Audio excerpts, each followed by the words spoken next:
Ren, you ready? Yes. F, hit me with the hardcore.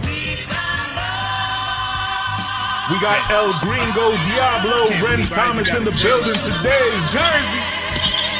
Schizo in the building. Ski rap. Straight Fuego Studios, brother F, Bludshot. I am the brother Burnz. This is the GAHHD Cast. Turn this up. They need protection. Where they at? Ren. Yeah. We was closer than most siblings is. Every month put something on your lunch when you did your bid. Came home and you swore you going legitimate. After parole, took you on the road to see we killing shit. Said you was proud, but it read different. Swore you had my back, but ain't hesitate to kick it in. Talk like shows ain't packed or what an outfit cost. Lil Jazz with LOL attached to show your alpha off. Loon Wild Envy in your Chronicles. heart, I wanna see you shine the night you came home. album Paper is in your hand said 33rd. no more crime. Got no more 33, time for excuse time me. and you agree. Talking. But too much pride to ask Same for shit. When you in need, back to the block. Spewing hate on my success cause of an argument backstage after one too many backs. Next time I seen him, not even a head nod my way. Broad day on Broadway, they killed my man the next day. God damn. Was that a true story? I would've moved the mountain. Yeah, it's just the whole versus correlation of like a bunch of different people. Oh, okay. Cut it, brother F. Real quick, before we get into the interview, the album is called 33. 33. That joint is called Loon Wild Chronicles, and Yes. there is a run from Loon Wild Chronicles. The next song is All I See featuring Pace One, and then Suffer. Them 3 songs back to back. Something about the production, the samples, them shits is fire right there. Go Thank you. download the album, Ren Thomas Music. Follow on Instagram at Ren Thomas Music. Follow on YouTube at Ren Thomas Music. Welcome world, the Great American Hip Hop Debate Podcast. I am the brother Burnz. The brother VS is traveling today in VA. He's still rocking MDMA and repping LBE all day. I took his bars. That's okay. We got Bludshot on the check-in. What's poppin'? Shout out my nigga in VA. Shout out Twin. Shout out E Boogie. Shout out Baby Girl X. Shout out Ren Thomas Yes, in the sir. house, Big Jers. Appreciate you, Shout brother. out Ski Rap. Ski Rap Hella in the energy. building. Absolutely. We got the homie Ren Thomas, El Gringo Diablo in the building. Freestyle fanatic, MC extraordinaire. Welcome, my brother. Thank you, brother. Thank you for I having me. just found out he's a wrestling fanatic. I should have known though, because in his bars and in his albums there are wrestling like samples Hella and bars. snippets and references. So shout out to that. We're gonna get into that. We're gonna get into Ren Thomas's career all the way from the Dead Poets and the Backpack Superheroes to the new music, unreleased Bankrupt Yacht Club. I should be down with that because that sounds like you right there. Ren's Day Volume 2, and I just found out the very newest project recorded last night. Can I say the name? Sure. Waffle House Knife Fight. If you don't know the story, I just heard about it. It's super crazy. Rest in peace, Macho Man. Go do your research, and that album will be out soon. Yes. Let's get into some current events real quick before we get into the serious shit, because there's a lot of serious shit happening right now. Real quick, Blood, the Super Bowl, Rihanna. What'd you think? Trash. All right, fuck Rihanna. But the Super Bowl. Super Bowl was crazy. I told you the Chiefs was gonna pull it out, but Did you tell me that? Yeah, I said that. Big props to the Eagles, though. Eagles can't take nothing away from you, even though I don't fuck with that side. You know what I'm saying? It's Giants all day. Real quick, Ren. Yeah. You in Middle Jersey, right? Yeah. You were Giants or Eagles? Jets. Okay, I'll take it. I bleed green, baby. Damn, I'll take talking it. You about, bleed green before pardon New me, York, and I'll no take it. disrespect. It's all Talking good. about losers. Respectfully disrespectful. Shout out to my brother-in-law, the brother Chi, big Jets fan. Shout out to my Word. sister, big Jets fan. Big homie, big Justin, Mach, Justin. big Jets fan, Justin. They all love the Jets. The brother F, big Jets fan. Yeah. No doubt. I'm gonna send y'all love, man, and I'm gonna pray for y'all because I root for the Jets so that like I can see my brother-in-law happy. You feel me? Like, Right. Yo, Ren, Okay. Ren. What up? This nigga's a Buffalo Bills fan. oh yeah, B. absolutely. Oh, you are? 100%, yes. Oh. And let me tell you why. You want to talk about heartbreak? Come on. Let me You tell you wanna why. talk about I didn't heartbreak? watch football. I'm a wrestling guy. Okay. I grew up Yeah. watching wrestling. So when I started hanging out with my brother Dre, shout out to my twin Dre, he used to watch football. So I was like, yo, who do we root for? You know what I'm saying? And he was like, we root for the Buffalo Bills. And ever since then, 1993, I've been down with the Bills. And we are also trash. So Nah. You guys are No, Y'all always we're just did. not. That's the problem. No. We're Y'all good never enough kicked down that to door. almost make it, but then we never climb the hump and make it. Like That's even worse, man. that's Man. worse. Yeah, that's like, would you rather be blown out by 40 or lose by 1? Give me the 40. Well, so I'm a just- Jets fan, so we always get blown out by 40. Exactly. By so halftime, you're not crazy. sad no more because you're like, I'm used to this Yeah, feeling. you're I just get defeated. drunk in the parking lot then. Shout out to all the Jets fans worldwide. Shout out to all the Eagles fans. Shout out to my brother Mickey and Nancy. I know y'all was heartbroken. My Word brother up, got man. a whole Mickey, Eagles man. like, what's that shit called when somebody shrine. died? A shrine. Perfect Yeah. word. He got a whole Eagles shrine. And my second home is they took Philly, the so fat out. you know. Nah, this nigga got an Eagles Jeep Cherokee and an Eagles fucking man cave. He yo. got That's he crazy. got a toilet that has the other guys in the Giants. conference, the Giants inside, so you can pee on them. That's They sick. got a Giants doormat. That's why I say, look, I wasn't fucking with the Eagles, but they deserve all the credit. For the 'cause brother Jalen Mick, you Hurts got to did give it. the Yeah. Eagles a little love. Yeah. Shout out to Mick. I hated Yeah. that last play though. That shit was. Was it a hold? I think it was. Blood? I think it was, but it Yeah? was still a rough play.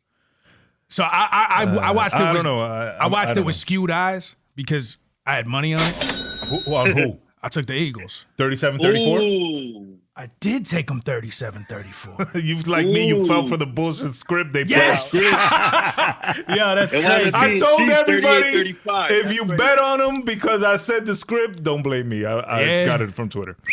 But the crazy. actual final score being 38-35 lets you know that it was really was something, scripted, yeah. but they put out the bullshit news so they could flip it, and Yep. me and you fell for the dumb shit, bro. Fuckers. For the okie doke. But next year, we in there, Buffalo Fuck that versus though. the The Jets. worst- Can that The happen? worst part No, of that the can't even Super happen. Bowl, the worst part for me was that Jay-Z ain't come out for the halftime show. So That's a whatever. fact. I wanted is to. what I it wanted to see Yeah, Kanye come out. I did too, especially that she did so many Kanye songs. Yeah. You would have thought he would have at least pop out. Yeah, but did Kanye y'all, not coming out at the Super Bowl. No way. did y'all recognize like the red outfit as like an homage to Kanye? Remember he had come out somewhere in the red Yes. outfit and performed? Yeah, So, so I she- think she was like showing him love. Right. She said in Vogue. Vogue? I only know this because No, I rock heard on. it on the radio. I don't read Vogue, Rock on. but you know, nice The pictures. Vogue cover is controversial. Good We'll plug. get to that in a second. So she said in Vogue that it was a homage to Kanye. Good. She the whole should. thing with the floating stage. He was the first stage person to too, do yup, that. yup. And then that should look dope. it was ill. That should look fire. It was ill. It's just she needed a little extra help because she couldn't. I mean, she ain't a big dancer and shit like Yeah, that, but yeah. she really couldn't move. And then- I just think that it's kind of fucked up to put a pregnant woman that high in the air. I agree. Yo, you but and me both, I my think bro. that was You and her. me both. I feel like that was her. Like, man, fuck that. I could do that shit. Whatever. Yeah, That bitch was dumb high. Let me tell you this. Me not pregnant, I wouldn't do that shit. Nah, hell no. Me regular, like right now. Nah. Hell, nigga. Shout I out fall to- off that shit. Shout out to Vogue. All right, so this is the Twitter controversy. I don't know if y'all heard it. On the Vogue cover, Rihanna's kind of leading ASAP. She's like walking in front of him with her hand behind him, holding his hand, and he's holding the baby and he's kissing the baby, right? So they're saying, for lack of better words, they're saying ASAP on some feminine bitch ass shit, and Rihanna is the man. What y'all think about that? You want to say first? Me or Blood? Blood. Blood. I think if I was ASAP, I'd be like, suck a dick. That's it. Because that nigga fucking a billionaire at the end of the day, got about to have 2 kids with her, and he get his own money anyway, so haters can suck a dick. There you go, Ren. I believe it. You believe do you believe I feel like the photo is truthful? I mean, the Twitter breakdown of the photo is truthful? I think people read way too much into mad shit. Oh, but absolutely. I do believe that she probably wears maybe the pants in a relationship. And maybe, I don't know, he's always been kind of like he calls himself the pretty one and shit. You know what Pretty I'm saying? Flacco. Yeah. So like, I don't know, maybe he likes that shit. I just want mean, to say he I- took that name from me, but whatever. I mean, I like ASAP, but Yes. you know. But they might have a point. Yeah. And they I mean, might. Yo, Rihanna's a boss, Leave dude. me around, bro. I don't give a fuck what Twitter says, the internet, nothing. Plus, he's holding his baby and kissing it. Like, what? Yeah. How you gonna make fatherhood feminine? Like, y'all bugging. Nah. I kiss my son every What was day. the other? Oh, and yes, congratulations to the brother Ren and his lovely lady. They have an 8-month-old son. God bless him. Much blessings to them. Thank you. We'll talk fatherhood shortly. What was the other thing they said on Twitter? Oh, another thing they said on Twitter. I thought this was hilarious. Rihanna has 2 kids and no wedding ring. She's just like, yo. Didn't he propose though? Thought he proposed in front of the what's that club? The club in Harlem, the famous one. The Kit Kat Club? The Cotton Cotton Club. Club. I think Did he really? he proposed to her He in said front the of that, Kit right? Kat Club. The Kit Kit Kat Club. Nah, the Most Cotton people. Club. That's Harlem Nights, nigga. If he did, he's smart as hell because the proposal is good for like 10 years. Facts. You know what I'm saying? So shout out to ASAP. Shout out to Rihanna. Dope. They try to Bobby and Whitney them. Don't fall for the bait, y'all. Shout out to Bobby too. The internet man. just And Whitney, talks rest too in peace. much. Yeah, the internet is so judgmental of everyone's relationship. Like, mind your fucking business, bro. If they happy, Rihanna could lead him around. He could follow her around. He could carry the babies. If I was ASAP, I'll carry both babies and stay home. I'll never rap again. Right. I'll just be Rihanna's husband. That's okay. House daddy, whatever. Fuck I don't them. think I could never rap again though. Well, I'm not a rapper. So No. it'd I'm be just more saying. I'm difficult just for you, saying, yeah. as like an artist like that. Like I don't understand why she doesn't feel the need to make music either. But you know, that's neither here nor there. Do you think it's gotten like boring to her? Probably. As an artist, has the music ever gotten boring to you where you needed to take like Yes. a month off, a week off, whatever? But I find other things to do that are centered around the music. All right, so let's say you find something else to. Oh, but you said centered around the music. Yeah, like producing or Okay. doing a podcast. She did. All right, so let's say you take a break. Excuse me. You take a break from the music. You start a podcast. We start our wrestling podcast. Okay, The shit blows up and we billionaires off wrestling. You gonna Yes. go back to rap? for sure. Okay, see, so Rihanna became a billionaire and she said, fuck music. I don't need to sing no more. I'm going to just rock these bras and drop these seeds. Put it like this. If you had $1 million and you had like some mental issues and you needed to seek a therapist, would you continue to go to therapy as a millionaire? I think I would. Exactly. You have to. So Yeah, so I even think if I I would. was a millionaire, I still need my therapy, which is the music. Good correlation. Good correlation. Absolutely. She's probably not completely done for music though. You know, that's an artist of She her just caliber. don't have to do it. You know what I'm Yeah, like She she's does not it. pressed She's doing to other do things. it. She's doing her Yeah. makeup shit, you know, but she's definitely gonna go back. And Yeah. you know what's crazy about Rihanna that I just realized during the Super Bowl? She's been around like 16, 17, 18 years or some shit. She's a not legacy like, act already. She's not like some new jack. Yeah. She got like 9 albums. Bro, she came out. I think I was still in high school. Yeah, with the Punda replay and shit. Yeah. Shout out to Rihanna though. Also, shout out to her bringing ASAP sperm on the field. Hey, yo. Yo, what the fuck? What? Shout out to her. She told y'all the whole story right there. The sperm came out. She's the womb. It's a whole. It was too deep for you, blood. It was like sex ed class. That show was trash. Fuck that. Real quick, back to the Super Bowl. Patrick Mahomes got drunk at the parade and gave a fan the Super Bowl trophy. What? Did y'all see that? Fire. I wish I could win a Grammy and just hand it to some bum. They had to go try to get it back off. What the fuck? That's dope. I didn't hear that shit. Yes, the video is on Twitter, so go check that out. Patrick Mahomes, drunk ass, giving away the Super Bowl trophy at the Super Bowl parade, and he has some 90s Mace goggles on, Fire. bringing back the bad boy look. Shout out to that, man. I guess he figures he's gonna get more. What you think? I'm think he will. not the football dude, but somebody said he is like a GOAT in the making, bro. For like sure. he's on pace to be the fucking man and shit. He has a fantastic team around him and a fantastic coach. Could he be better than Tiger Brady? Woods right now. He Word up. could be better than Brady only if he reaches the same amount of accolades earlier in his career. What's he got won't, already? though. 2 Nope. rings? He's got Nobody's 3. gonna do that. 3 rings? Does it, or does he No, have he 2? got 2 and 3 3 chips. Yeah, 3 chips. 2 rings and 3 Super Bowls. So he's been- what's the rings then? Those That's are the what I Super meant, the Bowl. championship. Okay. But so- he's Yeah, been rings. to 3 Yeah. Super Bowls. he's been to He 3 lost rings. 1. Super Bowls. Oh, okay. Yeah, he lost Damn. one. And he's fairly young, right? Like Yeah, think but that- he's not catching up to Tom Brady. Nobody is ever. Probably not. never way. know. You never He got know. 10.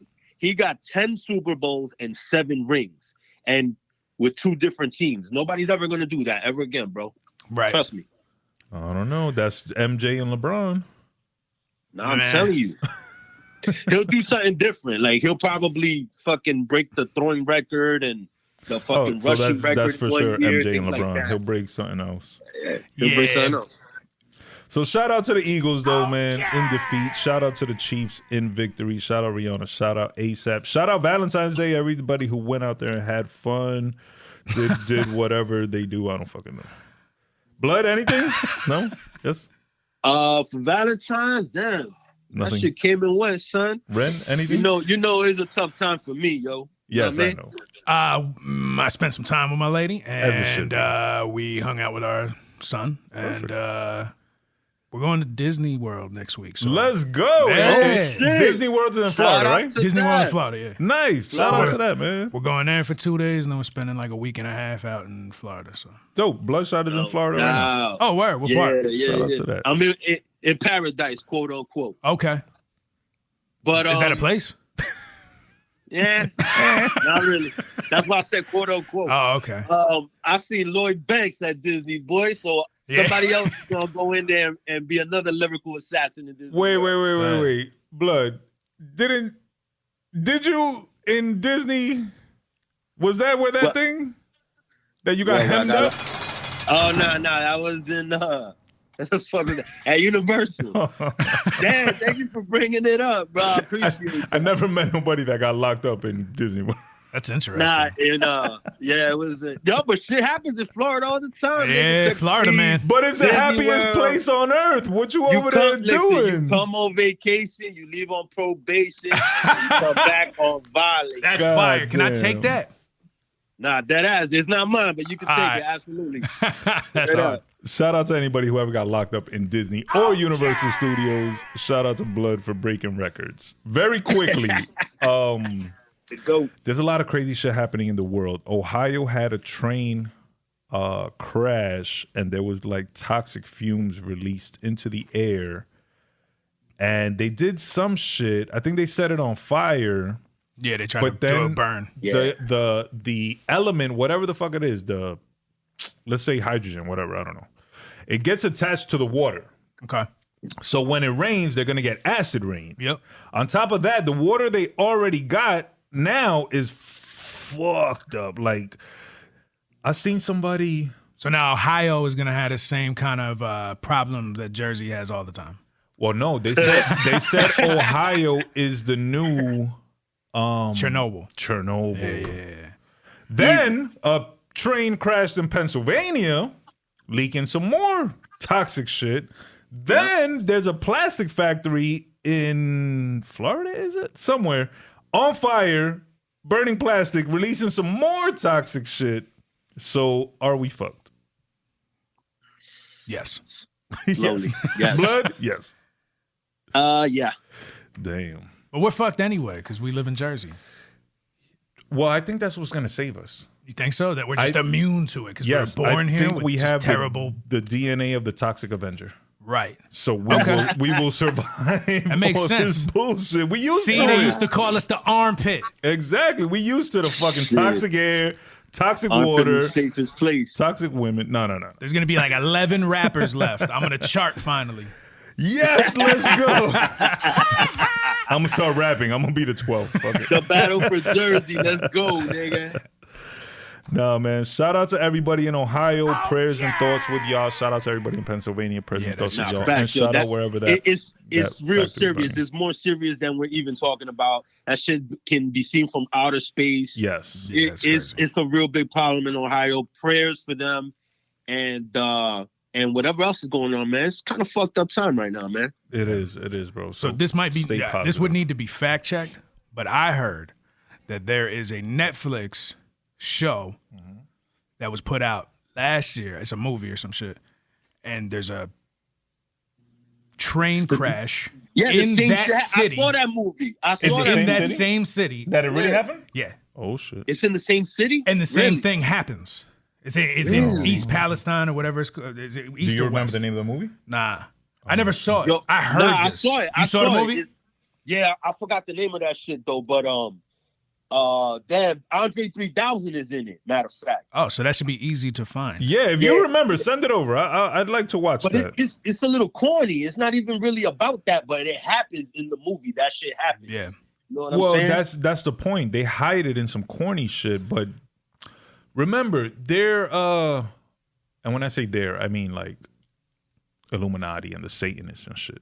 Yes. They believe that they have to show you their evil to not get karmic retribution so that it don't come back on them. They have to tell you their plan and show you and let you know, like, this is what we finna do, this is how it's gonna go, and we wipe our hands. We're not to blame. That's crazy. So I would like to see that, to see just how much truth they put out preemptively. It's exactly like it just happened. I can't believe you just brought that up, Ren, because when it happened, I was like, yo, but I just saw a movie like the same shit. I didn't know it was the same place, though. I don't remember the name of the town. Yeah, like I said, it has to be fact checked because I only heard this like. Oh no! I think I heard it on a podcast. We don't do no fact checking, and we believe everything. Oh, okay. Truth. We're conspiracy theorists to the fullest. That's right. If Twitter says it, I fucking believe it, bro. That's it.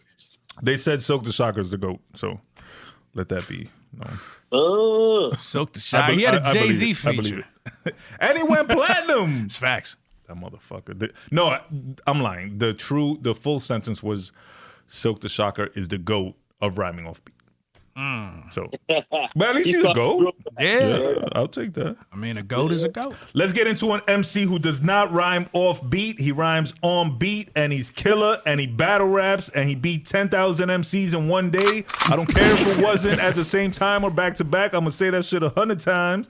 The homie El Gringo Diablo, Jersey's own Ren Thomas. What's up? Thank you for having me. Thank you, brother.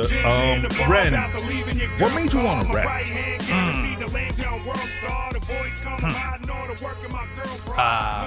So when I'm like 6 years old, my mother buys me like a cassette thing, right? Player? Yeah, but it was like it didn't have headphones. Okay. So it was like a little box. And I had like a couple little tapes. I think I had like New Kids on the Block, like shit my mom bought me. Shout out to New Kids on the Block. My brother is 9 years older than me. He had a tape collection of mad shit. So I stole a couple of tapes from him when he wasn't home, and I started listening to them. One of them was Only Built for Cuban Links. Oof. It was The Milk Crate by Milk Bone. Okay. It was 456 Cool G Rap. Okay. It was the 36 Chambers. Damn. Now, is this your first exposure to hip hop? Basically, yeah. Wow. So I started listening to this shit, and I just fall in love with it. What happened to the New Kids on the Block tape? I don't know. That shit got chucked to the shit is somewhere. You're like Raekwon or New Kids? Fuck out. Donnie Wahlberg or the He chef? does his first freestyle over that shit and wrote on that Magic Market, nigga. Probably. So I just fall in love with hip hop, and from that moment forward, I was just infatuated by it because it was like I would listen to like cats like Pac and whoever, but like Pac was like the main molding artist in my life. So I would listen to him, and I would get to be this kid, this white dude from Jersey, and who grew up middle class, and get to put myself in the shoes of somebody who's the complete opposite on the opposite side of the country at that time, you know what I mean? So it just opened up my world to understand that there was a bigger world than what I would see on a daily basis. And what year was this? So I was like 6 or 7, so I was born in 88, so that's like 94, 95. Okay. So back then, hip hop, like wrestling back then, was still regional. Right. No, not at that point. Wrestling had become WWF by that point. Everything was absorbed already by 94? There was Pretty still much, like a couple. maybe a couple. No. There was still shit in 95, I think. Yeah, like WCW now? Oh, yeah, definitely WCW. No, but no, like, I mean like World Class. Maybe. But like NWA had became part of. They folded quick. Well, they became NWA was ECW later, right? Yes. Yeah. So I mean, there was still some regional, I guess, but like not the way it was. Like there was a New York, there was a Memphis, there was a Texas, there was a. You know what I mean? So before we went on air, I was telling you I missed that. Sure. And I missed that in hip hop too because the regionality gave everyone individuality. Sure. And for example, you say Pac on the West Coast, like we didn't know that shit. We didn't know the West Coast slang. We didn't know when they was talking about like going to fucking Roscoe's or whatever. Sure. We didn't know that shit. So it was all new to us, and we could like kind of like go do research and like try to learn about it. And I think that's something that's missing in hip hop now, because everybody just uses the same slang, dress the same producers and shit. And I wish there was still some regionality, but technology kind of fucked it up and shit. Yeah. So your brother, was he into all different regions of hip hop? Or was it more East Coast he listened to 8 Ball and MJG. Okay, so he was exposing you to the whole. Okay, I mean, those were just the first couple of tapes that I took. Yeah, like the one was Purple. Yeah, obviously I was like, oh, this looks crazy. The marketing worked. Yeah, it did, for sure. And then the Red tape too. That was Redman, right? There's a Dark Side, yeah. Yeah. So like those tapes, I definitely grabbed, the ones that looked the coolest or like had the coolest artwork or whatever. Yes, I'm still a sucker for that. Right. Yeah. I mean, I think it's very important. So at that point, I have no real I don't want to be a rapper. I'm just infatuated with the music. Right. Like I'm not interested in anything besides hip hop and wrestling at that point. You know what I'm saying? So good times. My cousin grew up 3 houses away from me, and he decided he wanted to be a rapper. Okay. So him and these 2 other kids, they start a group. They start doing their thing, and I'm just sitting there like I'm younger. I'm 3 years younger than him, so I'm just there like hanging out, watching them record these joints on tape. And I'm like, these dudes are whack. All love to my cousin Wayne. Shout out to Cuzzo. Is he still whack? He don't rap no more. He's like a... So you were right. He rapped for like 2 years. But during that time, I was like, yo, I think I could do that. And I started writing shit. And then I went to his crib and I was like, yo, I wrote some shit. I want to record it. And he was like, all right, cool. Because he had the mic. Like, it was literally just a mic and a tape deck. Right. So he's like, yo, I got this. I'm like, what am I going to rap over? You know what I mean? So he's like, I got this tape. It's Fat Joe, Live This Lifestyle, or Live My Lifestyle. So but it had the intro. It had the instrumental on the other side. Shout out to the singles. Yes. So he throws it on, and I do a verse or 2 or whatever the fuck. I do something over it, and it was cool. You know what I mean? Like, I had done my first song, and then, like, he stopped rapping. Couple years go by. I'm still, like, writing shit. I just have, like, this dream that one day I'm going to be a rapper. That's basically what it is. I've recorded one song, didn't do anything with it. Did you have a backup plan? I've never had a backup plan. Amen to that. There's a bird here, or right? something. Yeah. So shout out to all the birds. The birds. Yeah. So then, like, over time, I became like a freestyler. Like, me and my friends start drinking around like 12, 13 years old or whatever. Every time we're getting fucked up in the woods and shit, I'm just rhyming. Like, other cats try to rhyme, but I battle them, and you know what I mean? Like, it becomes that shit. So I guess it was 8th grade. My family got like a Dell computer. Okay. Probably like a year or 2 before that. But it had a microphone, like a little, like, it looked like this. Like, it was a little microphone, so you could talk to people over the internet. So I figured out... breaking technology at the time. Crazy. So at the time, they had like these little players that would record on the computer. So I figured out how to play the beat out of a headphone and hold it to the mic and then rap without even really hearing the beat. I had to like stay on beat by like memorizing how the beat sounded. So I did that and I recorded my whole first project. Damn. Right. And in 9th grade, I like pressed up CDs. They came out by then. They had CDRs and shit. So like I just pressed up mad CDs and started handing them out. Everybody called me whack and said, yo, what the fuck is this shit? And it was like me rhyming over all these industry beats. And at that time, I rapped like Mace. Okay. That's like, I didn't have a style yet. Right. I hadn't found underground music. I didn't know exactly where I wanted to go. I knew that like at that time, Mace and Puff were on TV. And like those were my early admirations, was like to become a star. You know what I mean? Like, I want to get the fuck out of where I'm at, and I want to just like, at that time, I'd stopped playing sports. And then by the time I'm in high school, I meet a bunch of other people from other places who rap. Okay. And then start to form groups. I built a studio in the crib, people are coming through all the time, and I just kept sharp. Every time I met a dope MC, I would hang out with them, and 2 months later, I would be better than them. It was just like I was absorbing all these cats, and everybody was way older. Yeah. Like these cats, I'm 13, these cats are like 21. You know what I mean? So like I'm hanging out with these dudes, and then I'm also like hanging out with my friends that I grew up with, and I'm like rapping for them. They're like, "Yo, you're dope," but like you should play sports. And then I quit playing sports. Friends, fuck your friends. Well, bro. I was good at sports. That was the thing. I was good at football. I was good at lacrosse. I was good at baseball. Did you ever try wrestling? Nah. I always thought that shit was mad sus. Rolling around with another man on a mat. I don't know, bro.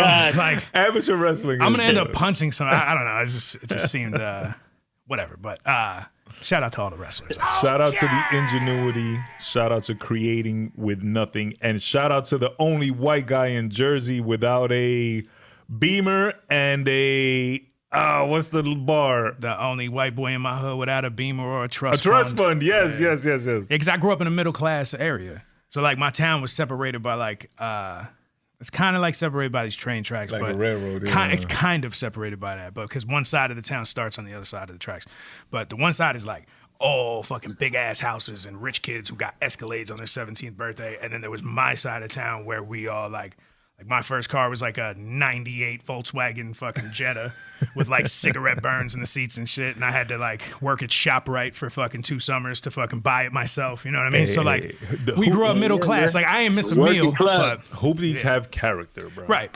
And like I like I said, I ain't miss a meal, but like, But they could have been a little better. It could have been, but But it's all right. We grew up with love. It made me who I am. Exactly. Let's get into the Dead Poets and the Backpack Superheroes. Okay. Did you found these groups yourself? This was in the year 2007. So damn, we're No. So 2006. Yeah. So okay. So my high school years, I do a lot of battles, like regional battles over beats. Okay. So but this is still pre-internet, right? Yeah. If it's like 2004, 2005, there's like really, internet, but it's like we're still learning. It's by the time internet. like 2000. It's like mi gente internet, my nigga. Yeah. Like I think 2005 is MySpace. Yeah. So I like think I was- YouTube wasn't really crazy. I think like it that. might have been there, but not for rap started battles. around that time. Nah. Rap battles started, I think, 2007. Right. And that started basically. well, besides like I mean Smack. on YouTube, yeah. Not that they started in 2007. Yeah, that's but, not what I mean. I meant on the internet. Flooding YouTube, yeah. Yeah, and they really started from World Star. Yeah. With Grind Time. True. And like, Yep. I was there for a lot of those. I was in Grind Time like right after they had partnered with World Star. So, Nice. that's kind of an interesting thing because people don't know that World Star actually started from battle rap. Right. But, I digress. So throughout high school and shit, I'm going to colleges and I'm battling. Okay. And every time I would go, I would win. So I kept beating cats. I would go to Kane University, Monmouth University, Were you Union County. winning anything? Yeah, they would have like $100 cash prize. So it'd okay. be like 16 MCs and you had to, it was freestyle. It was off the top. Yeah. And like, you'd have a couple prepared bars and shit. But like, basically you were just clowning the other dude about his shoes, his hat, what he looked like, what basketball player he looked like, how you going to fuck his girl, whatever. So, I do all those. I had a lot of fun doing that. And then high school ends. When Wait. Before you get into that. Yeah.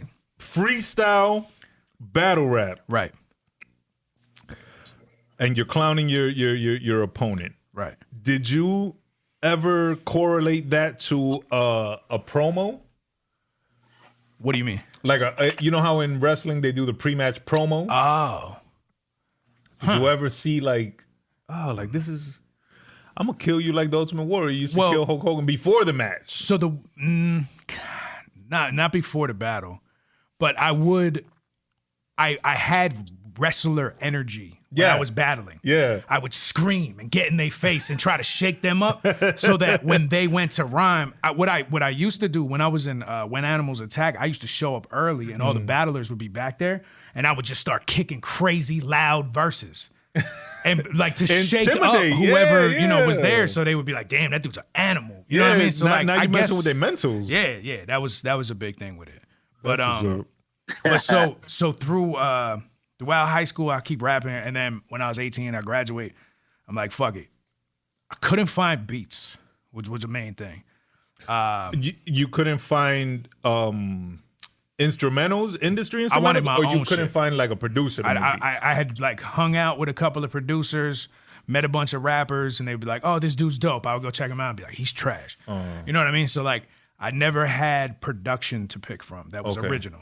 So I did a bunch of mixtapes throughout high school. I would go battle cats at like parties and shit. People call me, be like, "There's this party popping in Roselle, right? And there's this dude here, and he's nice." And he says like, he'll "Fuck body. it, I'm gonna go and I'd kill be him." like, "Cool." Tell him to put $100 up. Let's battle. And I would go over there. What were you going as at this time? At that time, I was Renegade. Okay, Renegade. So, big Ultimate Warrior fan. Rest in peace. WCW puts out a wrestler called the Renegade. The bootleg. The bootleg version of the Ultimate Warrior. And when it came time for me to pick a rap name, I went by MC Renegade at first. And my first project that I put out with that. The MC. Oh. Yeah. It was crazy. So At least Renegade, you'd be like, all right, Renegade. Yeah. Well, I dropped the MC after that first project, but the first project was called The Renegade of Rap. And I actually, this is like a little bit before the J&M record came out. And then I used to get a lot of shit for that. And then I changed my name eventually because of the Google ability. If you Google Renegade, a truck comes up, a Lorenzo Lamas show comes up, the M&J song comes up. You know what I mean? So I was like, all right, I'm gonna keep the Ren. Everybody calls me Ren. My middle name's Thomas. It sounds a little more grown up, but that wasn't until like 2013. Yeah. So after high school, I graduate. My parents were like, yo, you need to go get a job. I go get a really good job installing home appliances. Nice. And during that time, I go out to a bar, and I'm underage, and I go to this spot. I sit down at the table with my friends. This dude comes over. Shout out to my man, Larry Diamond. We're still great friends to this day. He comes over to me. He puts a CD down. He says, yo, you want to buy a copy? I said, what the fuck is this? And he said, yo, see the dude DJing? He's a rapper. And I'm like, okay. And he's like, yeah, so he's really dope if you want to buy a CD. And I'm like, cool. If he battles me, I'll buy every CD he has on me. If he beats me. So then he goes up to the stage, talks to the dude, comes back. He's like, yo, he says he don't battle, but if you want to grab a mic, he'll throw on some beats. So I go on stage with this dude. We start rhyming back and forth, and he's nice. Actually nice. Really nice. Okay. And he has on like fucking flip-flops. And he's and like, that's the homie Len Diamond? No. Larry Diamond. Larry Diamond was the dude trying to sell the CD for the him. connector, okay. So this is the artist. He goes by Tab in Stereo now. Okay. So we rocked the stage. Why was he wearing flip-flops? He's like a surfer dude. Oh, okay. He was DJing. He don't give a fuck. Yeah, but that was his style anyway. Yeah. Because back in the day, this is gonna transition into all your other shit that you asked. Right, but back in the day, no. flip-flops wasn't as common as they are today. No, not at all. It depends where you at. I mean, to us in Jersey, I had on like Timbs and a fucking Carhartt. Yeah, and so flip-flops was like well, a that's weird why thing. I was like, that dude raps. Yeah. Like I'm gonna kill him. I'm gonna eat him. So then when we get on stage, he's like, yo, I don't battle, but I got these beats. He throws the beats on. So we're kicking back and forth. The people in the place are like, yo, this is crazy. So we stop. I sit down. I'm like, that was cool, whatever. And then he plays Jedi Mind Tricks, Heavenly Divine. The DJ now. Yeah. He's back to DJing. Yeah, he starts DJing again after we stop rapping. I go outside, I smoke a cigarette, I come back in, Heavenly Divine's on. I'm like, who the fuck is this dude? Right. So I go up to him and I'm like, yo, like, you listen to this shit? He's like, yeah. Because he had been playing like, bullshit. DJ shit. Yeah. So I'm like, yo, that's crazy. He's like, yeah, I make beats. So Ah. I was like, oh, word. So we go outside. We go into his car. He starts playing me beats. I'm rhyming over them. He's like, yo, I'm like kind of like phasing out of rapping and becoming like a guitarist and singing and shit. But like, I'll produce your project. So then I'm like, all right, bet. So we start working on his project, me and this dude Tab, and we get 5 songs in, and he's got verses on 4 of the records. Wow. Oh. So I'm like, oh shit. So But was he supposed to? Nah, he would be like, yo, I have a verse for this. And I'd be like, all right, cool, let's hear it. And be like, damn, that's fire. And it just worked. It just worked. We sounded like totally opposite. Right. Which we looked totally opposite. Right. He was skinny, I was fat. He was taller, I was He shorter. was a white dude too? He was a white dude, yeah, Okay. yeah. And he lived like really close to where I lived, just in a different town. And like he was a little older. So he was a fire producer.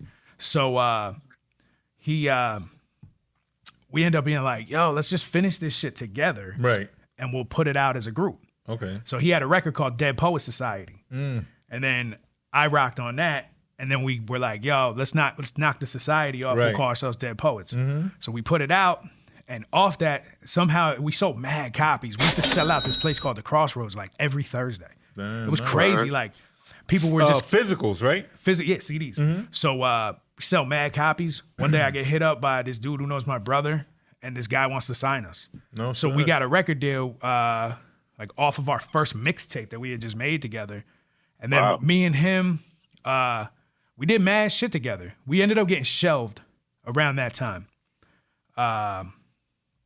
Because of bullshit with the label. The label was like, well, it wasn't, the dude had used to produce for Heavy D. Okay. And he was down with all these dudes. We would have to drive out to Mount Vernon, and Tab was like producing a lot of the shit. Okay. And this dude would be like, yo, I want you to change the drums. And he would be like, no, I'm not changing the fucking drum. You know what I mean? Like, what'd you sign us for if you don't like the music? Right. So, I mean, we were young kids and we were kind of, stuck in our ways and shit, but we thought we knew everything, and, So during that time, we get shelved, and there was a radio show by this dude Paulie Hustle used to have out here in Union City. Yeah. So it was called 201. Fuck, I know exactly what you're talking about. 201 Radio, right? Sound like that. He had a. Is Skit still here? Fancy ass Hollywood skits. Anyway, so Paulie. But I know you're talking about. Shout out to Paulie Hustle. Paulie Hustle had this radio show, and at the time, Paulie Hustle was doing the video for Grind Time and When Animals Attack. Okay. So that's how I met Skits. Okay. So when I do Paulie Hustle's show, he's like, yo, you ever think about battle rapping? And I'm like, yeah, I do. Like, I used to battle, but now I got a deal. You know what I mean? So like, he was like, yo, your shit would be fire for battle rap. So I'm like, all right, whatever. So I'm at the gun range with my brother's boy, and I get a call, and it's Paulie Hustle. This is like a couple months later. And he's like, yo, there's this league in Jersey. It's called When Animals Attack. Pumpkinhead, Poison Pen, all these dudes are coming to the event. The dude who is supposed to be battling for the championship got locked up, and I need a sub. And I was like, so my first battle would be for the championship, like for a championship. And he's like, yeah. And I'm like, all right, cool. Where do I go? So I pull up and I win. You know who else did that? Who? You know who else did that? Who else was a sub for a championship match and came out and won? Your favorite fucking wrestler. The Ultimate Warrior? Yeah, remember the Honky Tonk Man? Oh, yeah. They were like, I was thinking about football. The special opponent. I was off of wrestling for a second. When you told me that story, that was the first shit that came to my mind. Right. Oh, you on your Ultimate Warrior. Yeah. So I end up winning that, and then that's how I meet Poison Pen and Pumpkinhead, who at the time were running Grind Time East Coast. Right. So they were like, yo, you're fire. Come battle in Grind Time. So this is all while I'm shelved, and then me and that dude Tab, we were still making music. Okay. And we met this dude named Ark. Okay. And he was a fire producer too. And he used to run this studio. And he had all these dope MCs from all over Jersey. So we were in there one day and we were like, yo, we should just form a fucking Wu-Tang. And we made a 12-man group with all these Jersey artists, and that's what Backpack Superheroes was. Okay. So me and Tab like hand-picked all these artists. Right. And it was 12 of y'all? It was 12, yeah. And 12 MCs? 12 MCs. And then the two homies producing? No, all the rappers were the producers as well. I mean, we used outside beats and shit too, but like the dude Ark, Tab, Joey Dynamite, they were all producers too. Oh, Tab was still rhyming too? Yeah. Oh, okay. Yeah, because we had done the Dead Poet thing. Right. And then he was starting to dabble in television with doing like background vocals and beats and shit. And then around that time, I actually got my first placement on Keeping Up with the Kardashians and shit through him and this dude Kevin Rockhill. Shout out to Kev Rock and rest in peace Robust One, who actually introduced me to Kev Rockhill. And rest in peace to the homie Pumpkinhead. Yes, that was my brother, man. Backpack Superheroes, right? 2007. And Schizo was a part of that too. Okay. I met Schizo at my first When Animals Attack event. They were playing a Pac record, like in between battles, and he was just in the corner, in the zone, rapping this shit. And I was like, I love this record. And he was like, I love anybody who loves Tupac. And I was like, I love Tupac, man. So I guess we're gonna be friends forever. Yo, and that seems like the type of homie Schizo is, that once he's your friend, he loves you for life. And then me and him were both Jersey MCs in grind time, so we would go to battles together. Did y'all ever battle? No. Okay. Nah. I don't think I could ever do that. It's like too personal, right? I mean, if we were gonna freestyle battle, that would be cool. But I could never sit down and write about him. Let's stay on battle rap for a second. First question. On the you battled 6 seconds. Yes. But y'all battled on beats. Do you Yes. prefer battling on beats or acapella? So that wasn't supposed to be a battle, and I'll give you the backstory of that after. But it's different. So like if we're gonna do some freestyle shit that's off the head, throw a beat on, because I'm nice at keeping my timing and shit. So like I'm gonna the thing with battling on beat is you could say a lot of shit that means nothing, and it sounds ill over the beat, so people are like, he's winning. Right? So like if you could and flip up into some crazy And shit. if they hit the drops at the right time. Exactly. And then it looks like you're winning even if you're not saying shit. And you could actually have like stumbles through it and make it, you know what I mean? And people are like, it's easier to hide. Exactly. So like for that kind of thing, and if you don't want to like research somebody and have to take 3 months of your life to fucking figure out who this person is, figure out their flaws, find out whose dick their girlfriend sucked. You know what I mean? You gotta do all that shit with the written acapella shit. Yeah. So like with the acapella shit, it's better for viewers because they go deeper. Now, the problem is that I find that battle rap is very oversaturated, and especially a league like Smack, who I have a contract with. Like I'm pretty sure I've broken it like 30 times. Now? Yeah, I don't fuck with it. Fuck them. Okay. Because they never put my battle out. They shelved it, so fuck them. But so it's in the vault somewhere. Yeah. Okay. And I smoked this dude, but I think they want to push him. Right. So well, this has happened multiple times in my battle career where I smoke an up and come. Like I was the first person to ever beat Rosenberg Raw. Right. I beat him on the draft league, and Smack took away the decision, and I won 5 judges to none. Damn. And they put it out as no judging. There was no judging. This is before there was no judged battles. But that's because, like you said, they have an agenda to push they were pushing him. Certain MCs. So they were like, we're not going to let you use any of our rappers if you don't, I don't know what the fucking background deal was. But with that shit, though, like the view, like, when you have someone like a Pat Stay, rest in peace, or big rest in peace. That was like my top favorite battle rapper. Me too. He's definitely in my top 5, probably top 2. Word. But like when you got guys that are like that elite, it's so good because you could watch it over and over. Yes. So that's where the written becomes a bigger business. It becomes better for the viewers. Right. Because there's replay value. You know what I mean? So like my stance on which one I like better, it really depends. Am I drunk at a bar? Throw a beat on, let's battle. You know what I mean? Or do I have time to prepare for somebody? But at this point, I'm not battling anymore unless there's like an incentive or a bag involved, because I stopped battling for mad years and they always hit my phone.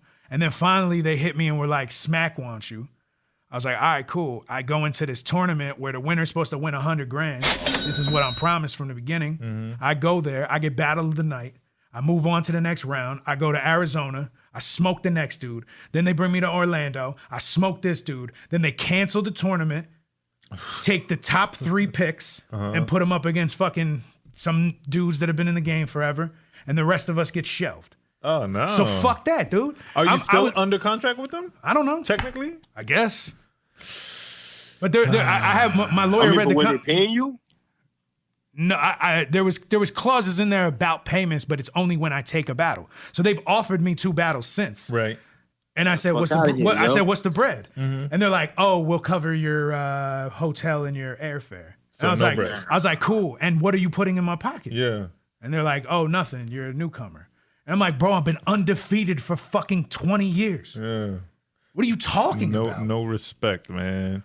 And you know that sucks because I fuck with URL. Like I've been a fan of Smack. I mean, since my problem then. with them is that they just recycle the same 20 dudes. Yeah. And they're like, all right, take number 1, put them against number 15. Take number 14, put them against number 13. It's just the same fucking people over and over. They don't scout the new talent. Them like them lineups for the shows. It'd be the same. It's like Shotgun Suge versus Hitman Holla, and then it's fucking Chess versus K-Shine, and then the next one's K-Shine versus the same Shotgun Suge. It's just the fucking same shit over and over. And no disrespect to any of those dudes because they're all super talented.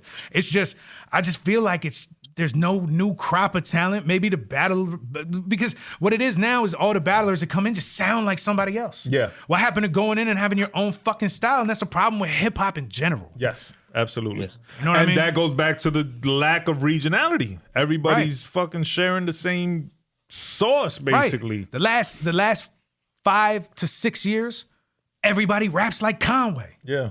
Yeah. Right? I caught myself doing it because that's the production that people used to send me Jedi Mind Trick beats. Then people used to send me Premiere type beats. Then now it's just all fucking slowed down, no drums, you know what I mean? Like Griselda. Yeah, shit. which is dope. It's dope for what it is. And those are my peoples. I've known them before anybody knew who they were. Right. Sean Price put me up on them. You know what I mean? So like it's crazy.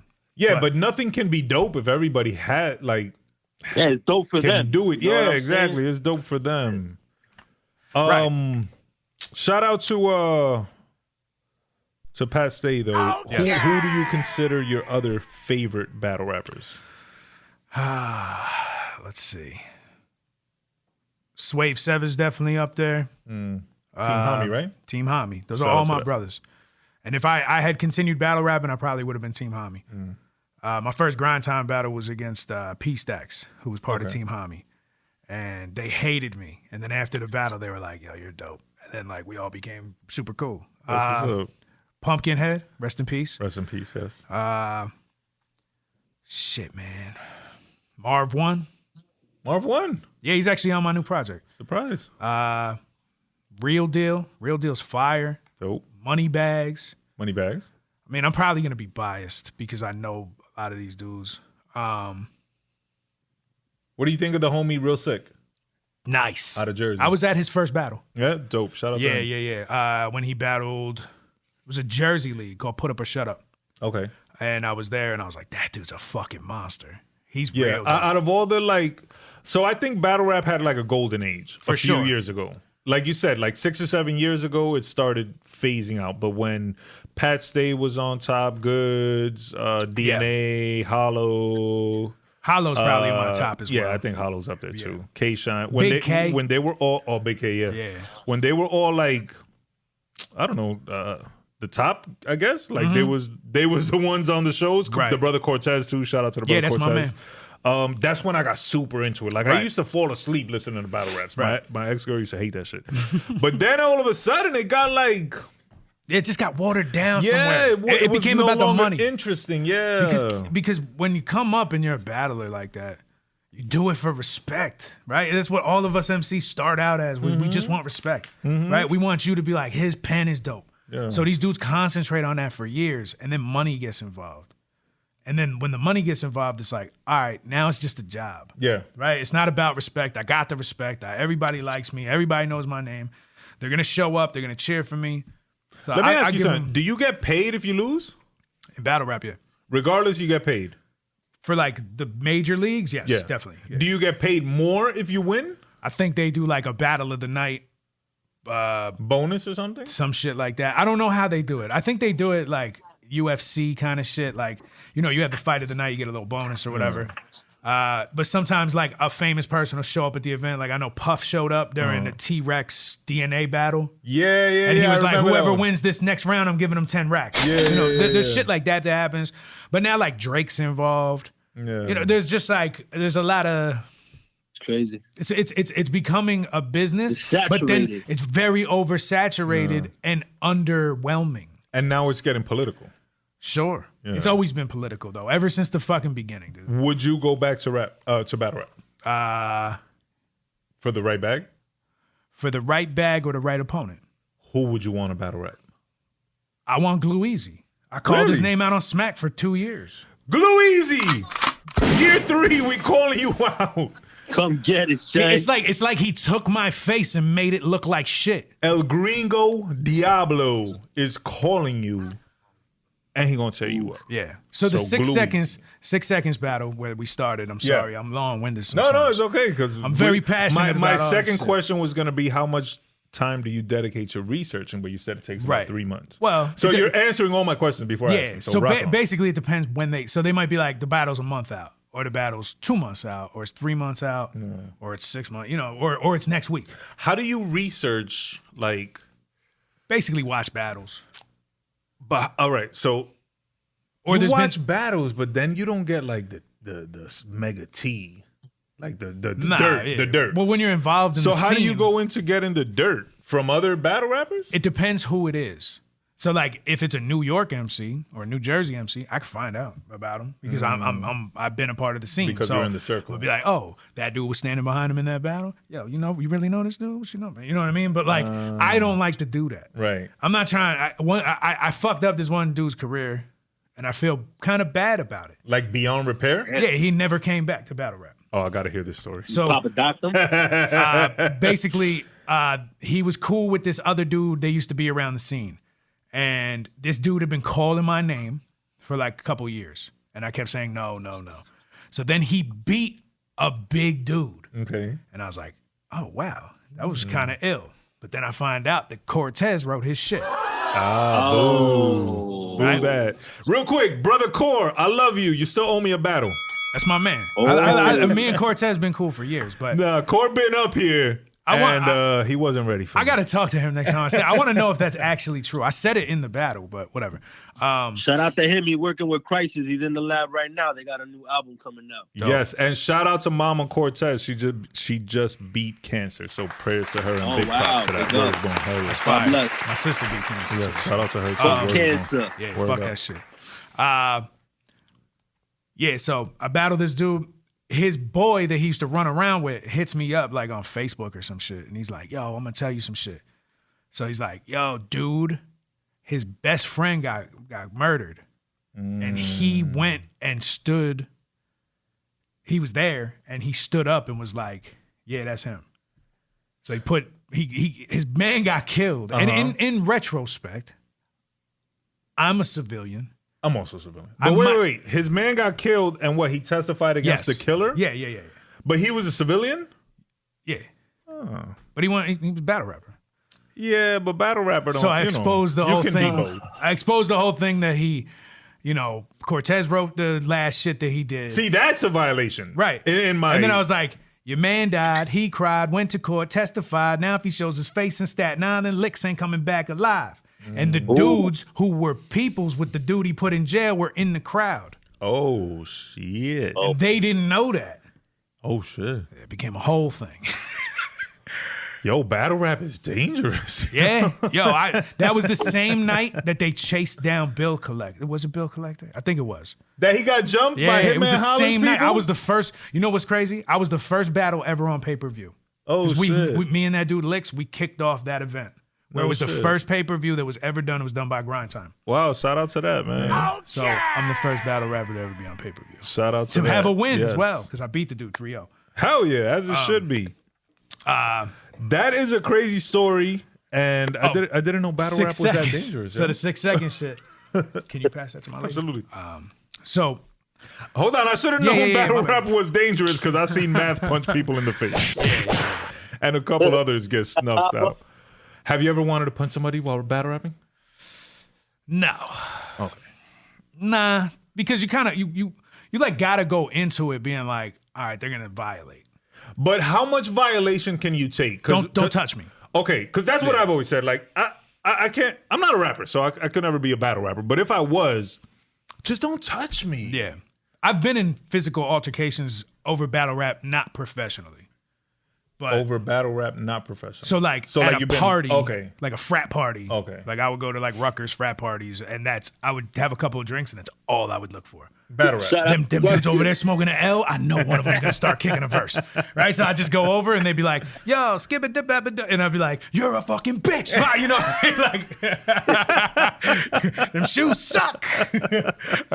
And motherfuckers hate that shit. Yeah. But they can't take it. Fat cat and battling niggas out there. So it was like that was. You know, very aggressive. But in the realm of professional battle rap, I'm there to do a job and try to promote my name and all that kind of shit. So I also don't want to get blackballed. Like, oh, he's a troublemaker. You know, like Math has had that for a long time. Yeah, and shout out to Math for rebounding and doing his different things. Right. And he ended up going back to battle rap anyway. Yeah. He found his lane, man, and I'm Word up. I'm happy about that because he is a staple in that culture. Yeah. And he's a character, bro. He deserves to be in front of that camera. For sure. I saw Math originally before I saw him battle. He was in a movie and he was battle rapping in the movie. And he was the main star, and that's how I came to like fuck with him because he was dope in the movie as a battle rapper. Was it that terrible battle rap movie? Yeah, it was a battle rap movie, but it was like, you know, it was bootleg, but it was dope. You know what I'm saying? Nah, he must be talking about something old. Some shit called Rap War 1, some shit like that. Oh, you know which one I'm talking about? You're talking about Bodied. Eminem did it. Yeah, wow, that shit was trash. Yeah. It's crazy because a lot of those dudes that were in that shit was real bad. Were dudes that I came up with. I just left. Wasn't Sharon in that shit? Yeah. Sharon's my man, bro. He brought me to Wildin' Out and all that shit. So that's dope. You been on Wildin' Out? I was just like guest appearance, but I wasn't actually like part of the show. Yeah, they would have had you flowing. You would have damaged a couple. I would have went crazy. They don't. You know what? I was good friends with Justina Valentine way before she ever got on that show. And shout out to her as well. Jersey. Big Red. Yeah. But the shit was 6 seconds, so that was Team Backpack. Okay. It changed its name somewhere along the line. So I won Team Backpack in 2017. And then wait, don't downplay it. Oh, okay. 2017 Team Backpack World MC Champion beat 10,000 MCs. Y'all can't say that. Ain't no battle rapper out there that can say that. I beat 10,000 MCs. So not to have misconception, like they just one by one came up and I just beat them. I'm the manager and he's Vader and he beat 10,000 MCs, y'all. Y'all ain't fucking with him. You went through the whole 10K. That shit would have been crazy. Before we proceed, Van Vader's son reached out to me. No shit. And I did the official tribute song to his father. Word? Yeah. It's on their official website. Rest in peace. Yeah. You kind of look a little bit like Vader. I know. Yeah. Hey. Some dude in one of my first battle raps was like, "Tell Van Vader don't do me no damn favors." I was like, that's hard. So Team Backpack has this event. I had already been on. I was touring, and I toured with these two dudes. Shout out to Doe the Unknown and B3 the Shark. They were from out on the West Coast, and they were telling me about Team Backpack the whole tour, and I'm like, dude, I don't give a fuck. So I only knew about Team Backpack was I seen Joel Ortiz and I saw Big K both rap on like that platform. Right. So they're like, yo, they're having this competition. You should join it. I'm like, bro, I'm already like a signed artist. I'm touring. Like, why would I go do some like competition shit? So they're like, yo, you should definitely sign up. And I'm like, no. So I get off the tour. They hit me up later in that year, and they're like, yo, it's in Brooklyn, and we're coming. We both made it. They're still taking a couple of, people can try out or whatever. So you had to like kick a verse and just send it in, like a video. Yeah. So I'm like, all right, well, if you guys they were going to come stay at my crib. Right. Because I'm in Jersey, we'll just drive to Brooklyn.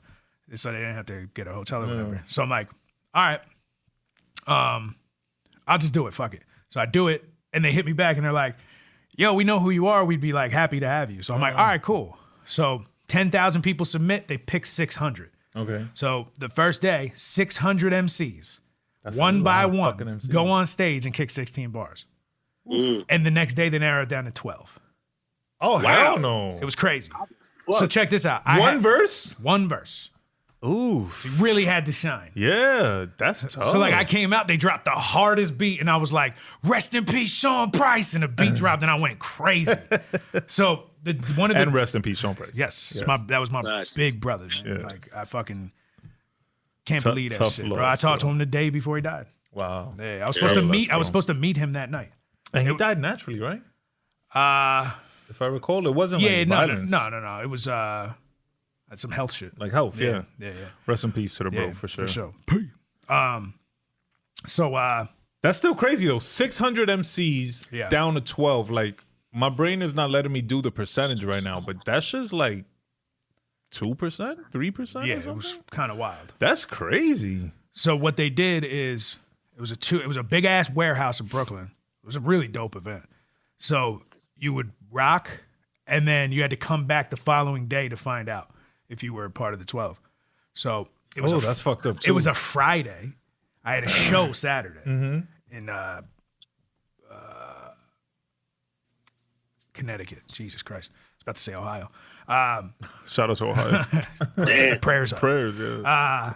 So I'm leaving, and one of the judges comes over to me, and he's like, yo, you coming back tomorrow, right? And I'm like, nah, I have a show. And he's like, can you cancel it? And I'm like, no. And he's like, you should cancel it. I'm like, why? Am I one of the 12? He's like, yes. I'm like, all right, cool. So I actually got to like give my man the show. Somebody else who they wanted. Right. So I was like, yo, they're giving me like $300. Go to Connecticut, pick up the $300, do a show. Dope. So I go back the next day, and then the 12 of us, we did like a couple of verses each, then like some back and forth where we had to do 4 bars with everybody. Then they like would pair you up. It was like a whole fucking day event. So they picked the top 3. So it was me, Mad Squabbles, and this dude Marlon Craft. Okay. So we were the ones. But at no point were you head-to-head battling? No. Okay. So what they do is they have these things called bar fights. So the bar fight is supposed to be we don't diss each other. But we rap. We just spit verses over beats. Okay. So after I win, about a year later, they have this shit in LA. So it was called World Underground. Okay. Team Backpack presents World Underground. So they fly me out to LA. They put me in a crib. Me, Denzel Porter, and Mad Squabble stayed together with all our team. Dope. It was fire. It was Shout out to fun. Denzel. Yeah, that's my man. I actually got him bailed out of jail a couple of years ago. Dope, he like man. got locked up, and I knew somebody who lived in the town. I was like, yo, go bail my man out. No shit. And they did. Wow. And he was like, yo, you got mad fans, bro. I was like, eh. This was like some The reach is strong. It was like some biker dude that bailed him out of jail. It's funny. Actually, when me and my girl got back together, we were at a Yankee game, and I took her to Denzel's crib. Oh, dope. Afterwards, when we sat outside on the stoop of his studio and drank 40s. That's what's up. Yeah, that was like right when we've been together ever since. Shout out to my brother Bludshot. He loves 40s. Yeah. Okay. Go Yankees, baby. We don't know if they won. We went there. We drank a handle of vodka in the parking lot. Went in middle of the ninth It inning. don't matter if they won or not. Nah, if you got the that's the way vodka to in the do it. 40s, I got the girl. you won. I got the girl. And you got the girl. You won. Anyway. So you beat the 10,000 MCs. Right. So then I go to LA. They have the main event is going to be me versus their top dude, Toxic. From LA. He's from Nevada. Okay. So me and him go head to head. But now battle. No. Or still the bar fight. So check. So this is the first bar fight I did. So we do the bar fight. I kick my first verse. He kicks a verse. And he says, you say you been nice. I don't like that shit. So I'm like, I wonder if that was a diss. I'm not really paying attention to it because it's not supposed to be battling. But it's... So then I kick my next... It sounds like he slipped I kick my next verse. And in his next verse, he's like, look at him. His shoes leaning. So I'm like, he is dissing me. Yeah. And then he throws in like 3 more shots. So I'm like, all right, cool. Now I prepared this crazy thing for the end. So I kick my last verse. And at the end of it, I start going off the top about him. And the shit went... It's the most viewed thing that Team Backpack or World Underground ever did. Dope. So it like went super viral. Right. And it was like the first thing that ever blew me up. So from then, the dude 6 Seconds had been buzzing in that circuit for a couple years. So they put me up against him the next year. Now my homie, big comic book dude, and big into like video games and all that shit. He owns, shout out my man Eric Medina. He owns Marriage Clothing. So he knows 6 Seconds. Okay. Now, I was building a studio at the time. Eric used to come and hang out. So I'm hanging out with him. He's like, oh, yo, you know that thing you're doing with 6? I'm like, yeah. He's like, he wrote bars for you. And I'm like, what do you mean? He's like, he's going to diss you. So the night before the battle, the night before that shit, I rewrote everything. Okay. That's why if you watch the shit, I'm stumbling through it. Yeah, we just watched it. I'm a little drunk during it, and I also wrote it the night before. Damn. So he did his thing though too, but that's basically what happened. So it's not supposed to be a battle. He made it a battle, but the dude before him made it a battle with me. Two. Yeah, and you beat him. I beat. I mean, the homie from Nevada. Yeah, I definitely beat him. The shit was 6 seconds. People online say I lost. It's just fine. Yeah, that's okay. I wasn't really prepared for a battle the way I would be, but it's all good. And you, nobody wins them all, bro. Nah, it's all good. Fuck that. What are we hearing? This is the one that went big viral. Oh, this is the one. Smoking L's with Michael Phelps, saying slandered in the Buick. Michael Jackson's dead, but that don't mean he didn't do it. Rest in peace, Michael. This is where this heading. How you dissing me when you wearing Adidas leggings? Pussy boy, I don't fuck with top. Yeah, hold on. I said pussy boy. Who the fuck is toxic? A hermaphrodite version of locksmith. Pop shit. And I don't give a fuck after this, just retire. You came here to kill. Who the one on the flyer? What's crazy? Oh, yeah, what's crazy is there was a picture of me like this on the flyer for my first win. And you pulled it out. I pulled it out of my pocket because they were giving out the it had like the, what's that called? Itinerary. Yeah. So like, but the front cover was me like this, and I'm like, yo, after this, just retire. You came here to kill me, but who's the one on the flyer? And I threw the shit in the crowd, and then I was just doing the fucking Steiner pose. Yeah, I was just doing the poses and shit. Shout out to Hulk Hogan. Yeah, I think he's a racist though. So. Yeah. No negative shout out to that aspect. Fuck you, Hulk Hogan. Negative shout out to racism. You know what I mean? Word up. Oh, damn. shit. Real quick, you had just mentioned Knife Fight for some reason, right? Oh, yeah. I recorded it last night. The whole project. No, like we were talking about a different knife fight. What the fuck were we just talking about a knife fight? Because I was gonna shout out that you just recorded Waffle House Knife Fight. I don't know. Oh, I was talking bar fight. Bar fight. Bar Oh, maybe fight. yeah. Maybe I misheard it. But that sounds weird to me. Bar fight. I can't picture two MCs competing lyrically, but not being allowed to mention each other. Right. Like that. I find that to be very weird. Yeah, I mean maybe because it's over beats. So they like send you That's a pack gotta of be beats. challenging, too. What's weird is you have to contact the other dude and be like, which beats you like? Because they send you like 10 beats. you battling over the What do same you beat? rap Yeah. about? You just braggadocio? It's shit? just bars. It's bars. Maybe storytelling. I don't know. It's that kinda like sounds battle of the weird, but beats. I gotta check that out because Yeah. that sounds like challenging to the MCs, which I always think is dope. Yeah. Whoever So we'll rap check more on that the out. beat. Yeah, whoever sounds just better on the bodies beat. it better. It's like basically Yeah. like judging a song, being like who had the better verse. Yeah. What's your favorite battle platform? Old grind time. Old grind. That still exists, I guess. I thought King of the Dot did it the best at one point. Does King of the Dot still exist? They're about to do a Pat Stay memorial with like fire battles. They're But bringing a lot- previous to that, they've been like they inactive. I don't know what happened. 'Cause I know Grind Time's back. Lush 1 and Disaster I restarted feel like it. for a second, King of the Dot was like a little better than URL. Like they had taken. See, I can't listen to you rap about how many ways you're gonna shoot me. right. That's my issue with that platform.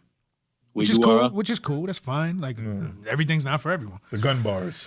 Yeah, some of them are cool. When they're creative, they're cool. But like with Grind Time and with King of the Dot, there was funny shit. Yeah. I like funny battle shit. Yeah, I like yeah. old Iron Solomon chewing flames in the parking lot because he doesn't have a shirt on. Yeah. He's like, your hair's so greasy I could fry an egg on it. Like that shit is fire to me. Like I want funny shit. I want all of it. Yeah. You could be hard too. Like you could say some like gangster shit, but like Yeah. I don't know. When your whole round is just I'm gonna use this gun in this way to kill you here, and then I'm gonna use this gun in this way to kill you there. You know what I mean? It's just like It's a lack of creativity, Yes. man. I'm also a bigger fan. I think that's why we like Pat Stay. Yeah. Hollow's the same way. Right. But Hollow Big mixes K it up. too. Big K mixes it up Yeah. too. Although he does gun talk, like he does funny ass Yeah. punchlines, bro. Exactly. I actually think he's one of the most underrated MCs. One of my favorite battles all time is Pat Stay, Big K. Yeah. It was so good. He was like, Kenneth. Yeah. Yeah. And I like Kenneth. Pat Stay versus Disaster. Although it's a very long battle. Yeah, it is. Like, yo, them motherfuckers. He went crazy. He was like, what'd he say? He's like, his mom didn't fix the steak right. Kicked her in the teeth. I know he said something about was it Disaster? That he said something about you got the Hitler mustache, some shit, and then he started talking like German. He was bugging. Oh no, that was Iron Solomon and Disaster. Oh, that was them. Yeah, that was. I feel like a nerd now. No, bro. Because I know this shit. But Nerded not on I used to watch rap. them shits every day. You ever see Pat Stay when he won the chain versus the dude Arcane? Arcane? Yeah, He's like yeah. Arcane. That's a hard name. Yeah. He's like, know how he got here? Car chase. You know who you remind me of?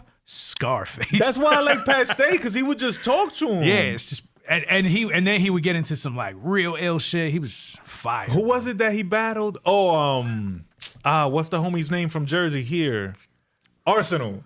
Yeah. That he's like, we could make the app, the Crypt, Yeah. decrypted. Where it would replace all the B's with C's. Yeah.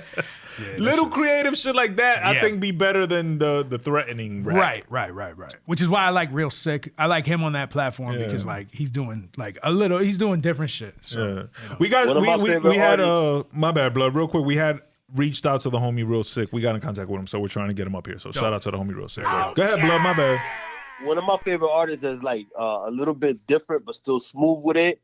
That you could kind of say he got the gun bars, but then he be on some funny shit. Is Sirius Jones. I don't know if you remember him, but yeah, of course, bro. He was dope out of Jersey. Yeah, Did he snuff somebody or did he? He got snuffed by Math. He got snuffed by Math. Yeah, he got fucking snuffed by Math, the bully, bro.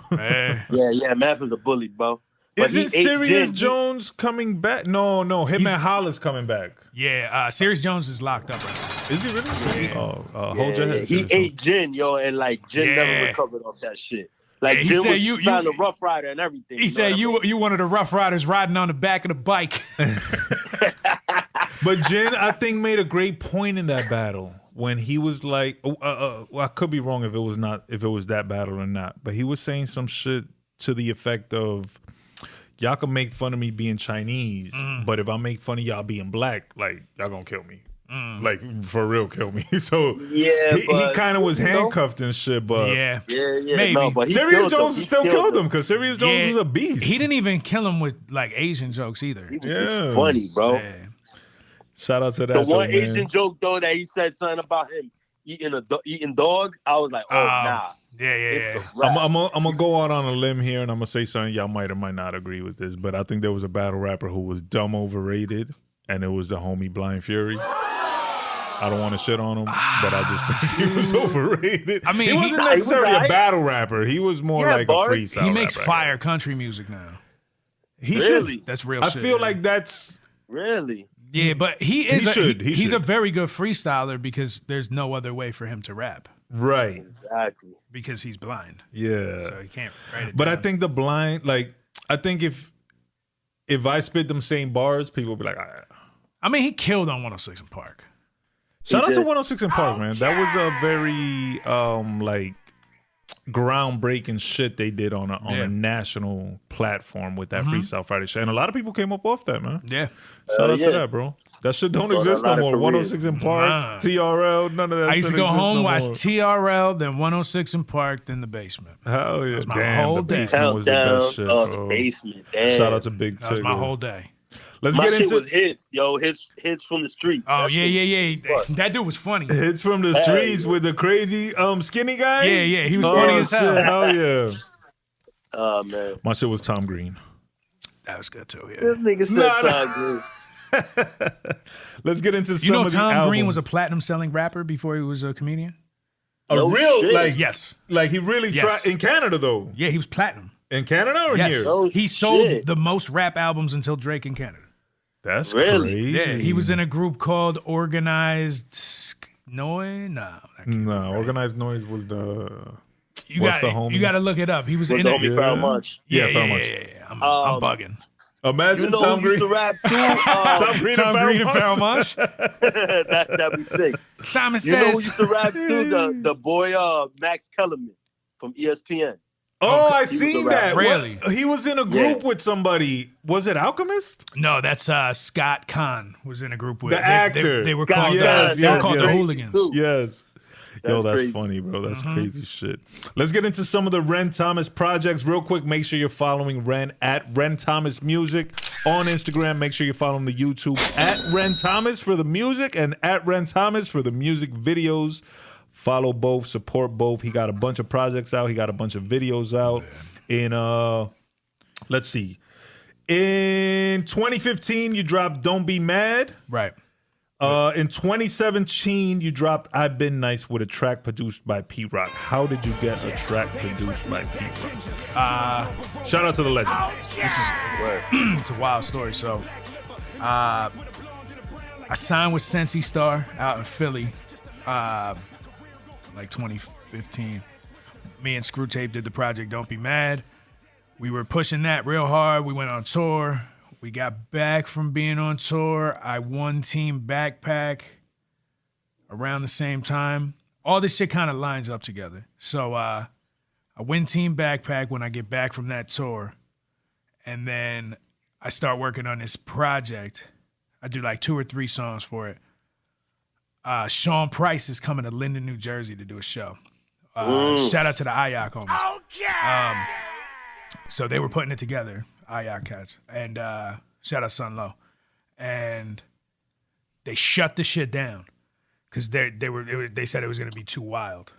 The police, like they canceled it. Yeah, and we before or in the middle? No, of it? Before. Okay. So we all, everybody that's on the show, we're right before Sean. So me and Screw, and they canceled the show. So I'm like, damn. I'm not going to get to meet my favorite rapper. Right. So at this point, I don't know Sean at all. So I go to, there's another spot that's in Elizabeth. Used to be called Destino Lounge. And everybody that was going to the show went there to perform, but nobody performed. It was weird. So I'm in there and I'm sitting at the bar and I'm having a drink and I start talking to some dude next to me. I don't know who the fuck he is, but we're just talking about whatever's on the TV or whatever. So I leave, and Mr. Len, who used to come see me all the time at the producer, he would pull up at these like open mics that we used to do, and when we were Backpack Superheroes, and he was like, "Yo, you're fucking." He would always be like, "Yo, you're fire. We got to work." Blah blah blah. So he goes over to the dude I was talking to, and he goes, "Yo, you met Ren?" And he's like, "Who's that?" And he's like, "The white dude that was sitting next to you." He's like, "Nah." He's like, "Yo, he's fire." And the dude he's talking to is Lord Sear. Now, I was having a conversation with Lord Sear. And I didn't even know who the fuck he was. Wow. Like I knew that, it could, you know, on Stretch and Bobito, he was like a little dude. Yeah. Now he's a bigger dude. So he used to rhyme with Curious George too. Yeah, for sure. So Sear gets my number from Len and hits me up. And he's like, "Yo, let's work." So I started doing the drunk mix freestyles. Every episode I would do a new freestyle on his show. Okay. Like I would pre-record it and then he would play. So it was like my first time really hearing myself on radio besides like, you know, Underground or whatever. This is like Shade 4-5. So I'm like, this is crazy. So me and Sear start talking and I play him some of the records and he's like, "This is fire. Let's put it out. I'll put it out with you." Okay. That's why it's called Lord Sear Presents. Yeah, I was going to say that. Yeah, it's Lord Sear Presents. So Sear started backing me. Like, you know, industry-wise. So, but you were still signed elsewhere? I was signed to Sensi Star. Okay. So the album, like, that was the label. But, like, Sear was the one that was, like, I would say, he was, like, working me and, like, kind of managing me. Right. Like, bringing me places. So he hit up Sway and was like, "You got to put this kid on." Right. So I go up there. If you ever see my my Sway interview, he's like, "Sear's a funny guy, but he ain't playing around about you, so you better be good." Yeah, we watched it. I'm like, "All right, bet." And you used it on, was it on Weston or on 33? Yes. You used 33. It intros the 33 album. intro. Yeah. So then Sear comes to the studio. I go pick him up in Harlem to bring him to my studio. And we're driving back, and he's like, I lost $35,000 on a Super Bowl. Damn, nigga. Yeah. How the fuck? What Super Bowl was this? When the Seahawks didn't run the ball. Oh my God. So Pete, I'm negative shout out to Russell Wilson just because fucking he's corny. Oh my God. So Pete, I lose all that bread, And that doesn't even sound real to me, yo. man. Yo, I'm sick about that game, Bro, so I had this is before DraftKings and shit. So this is bookie shit. So like they're coming for me. Yeah, they're like this is knocking on real my door and fucking money. shit. Yeah. So I go and I get 3 pizza jobs.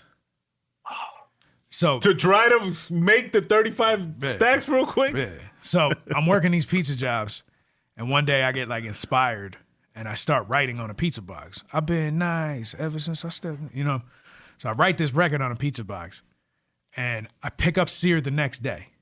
So I have this hook and one of the verses that I had wrote, and I'm like, I'm driving back, and he's like, yo, let me play some shit. I'm like, cool. So he plays a couple beats. He's like, you like this? I'm like, yeah, it's dope.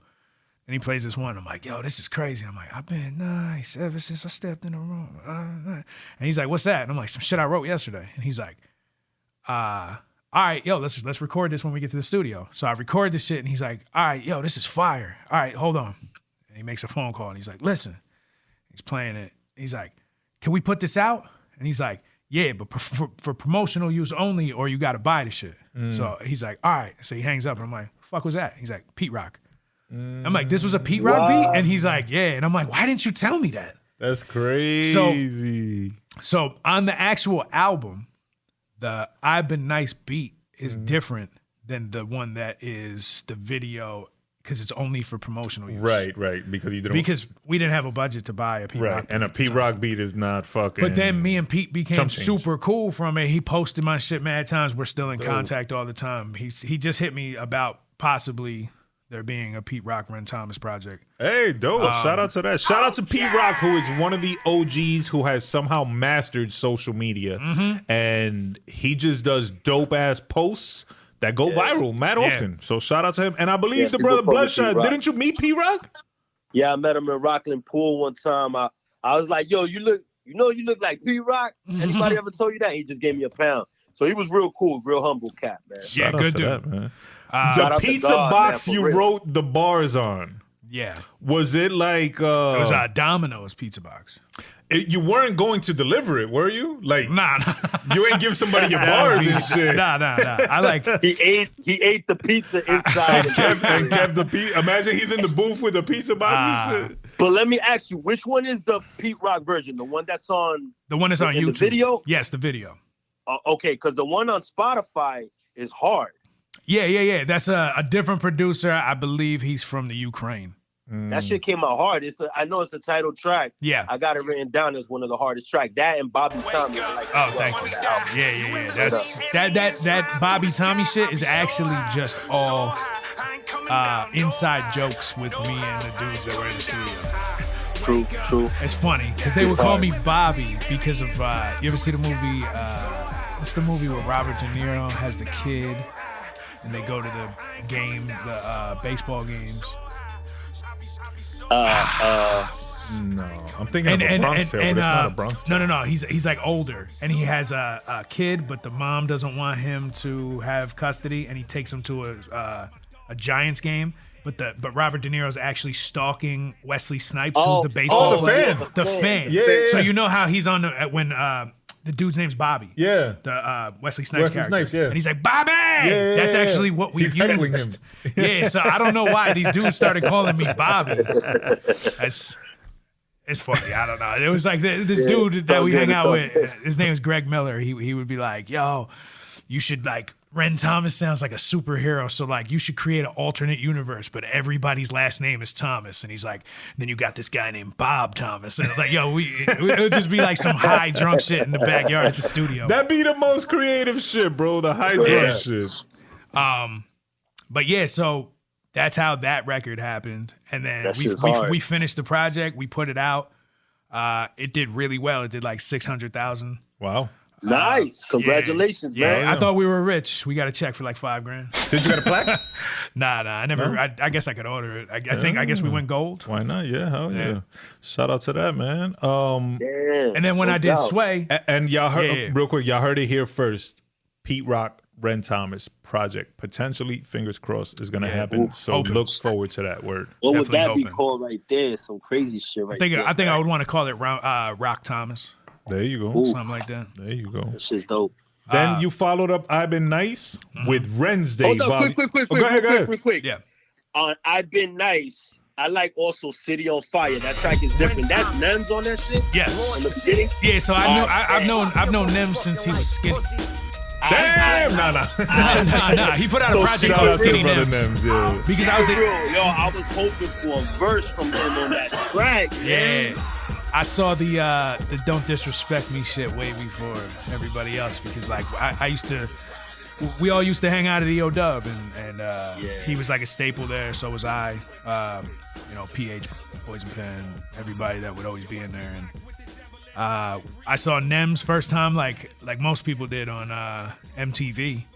I was like, this dude's crazy. He just said he's gonna kick that dude's fucking daughter and she's a newborn. And it was like, yo, this shit is sick. So I did a show with this, I'm not even gonna say his fucking name.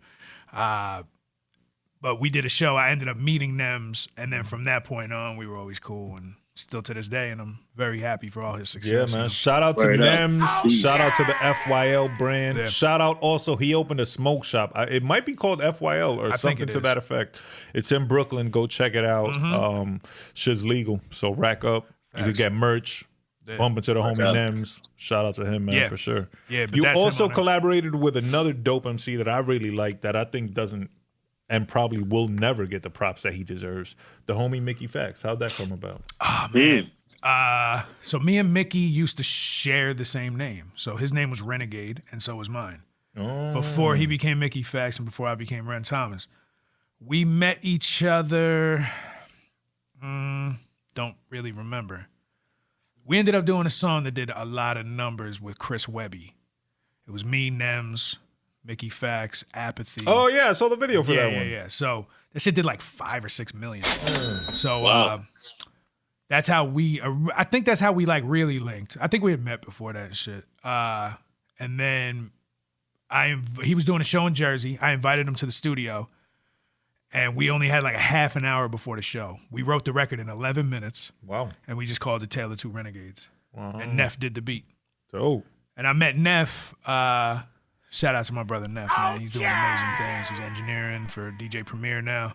Dope. But I met him when he was just a protege in Static Select. And this is Tale of Two Renegades. From the Bronx where we had to spray paint a lot. Shout out Mickey Fax, one of my favorite MCs. But y'all have more collabos, right? Yeah, we have a bunch of joints together. I guess a lot of people would purchase features from both of us for songs. And we just got matched up on like a bunch of songs, like right around the same time. So me and him have a cool relationship. We speak here and there, and Do you think y'all would ever collab on a project?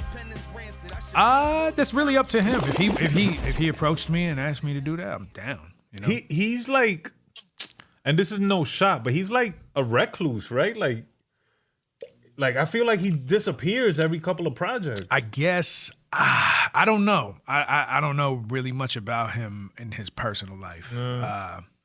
More of the artistry side of it seems. You know what I mean? Yeah, for sure. Yeah. We like bump into each other at events and shows and, end up on songs together. But besides that, I try to keep it business with most people. You know what I mean? I don't want to pry into their business and shit like that. So. As a fan, I noticed that he likes to disappear. And as a fan, it kind of fucked up because I'll be waiting for the next shit. Right.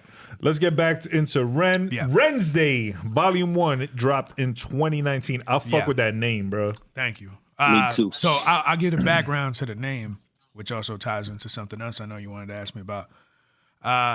So Team Backpack, right? Mm-hmm. When I win that 10,000 person. Beat 10,000 MCs. Get it straight. Yeah. 3 more White Claws, I'm a fucking scream. Hell yeah.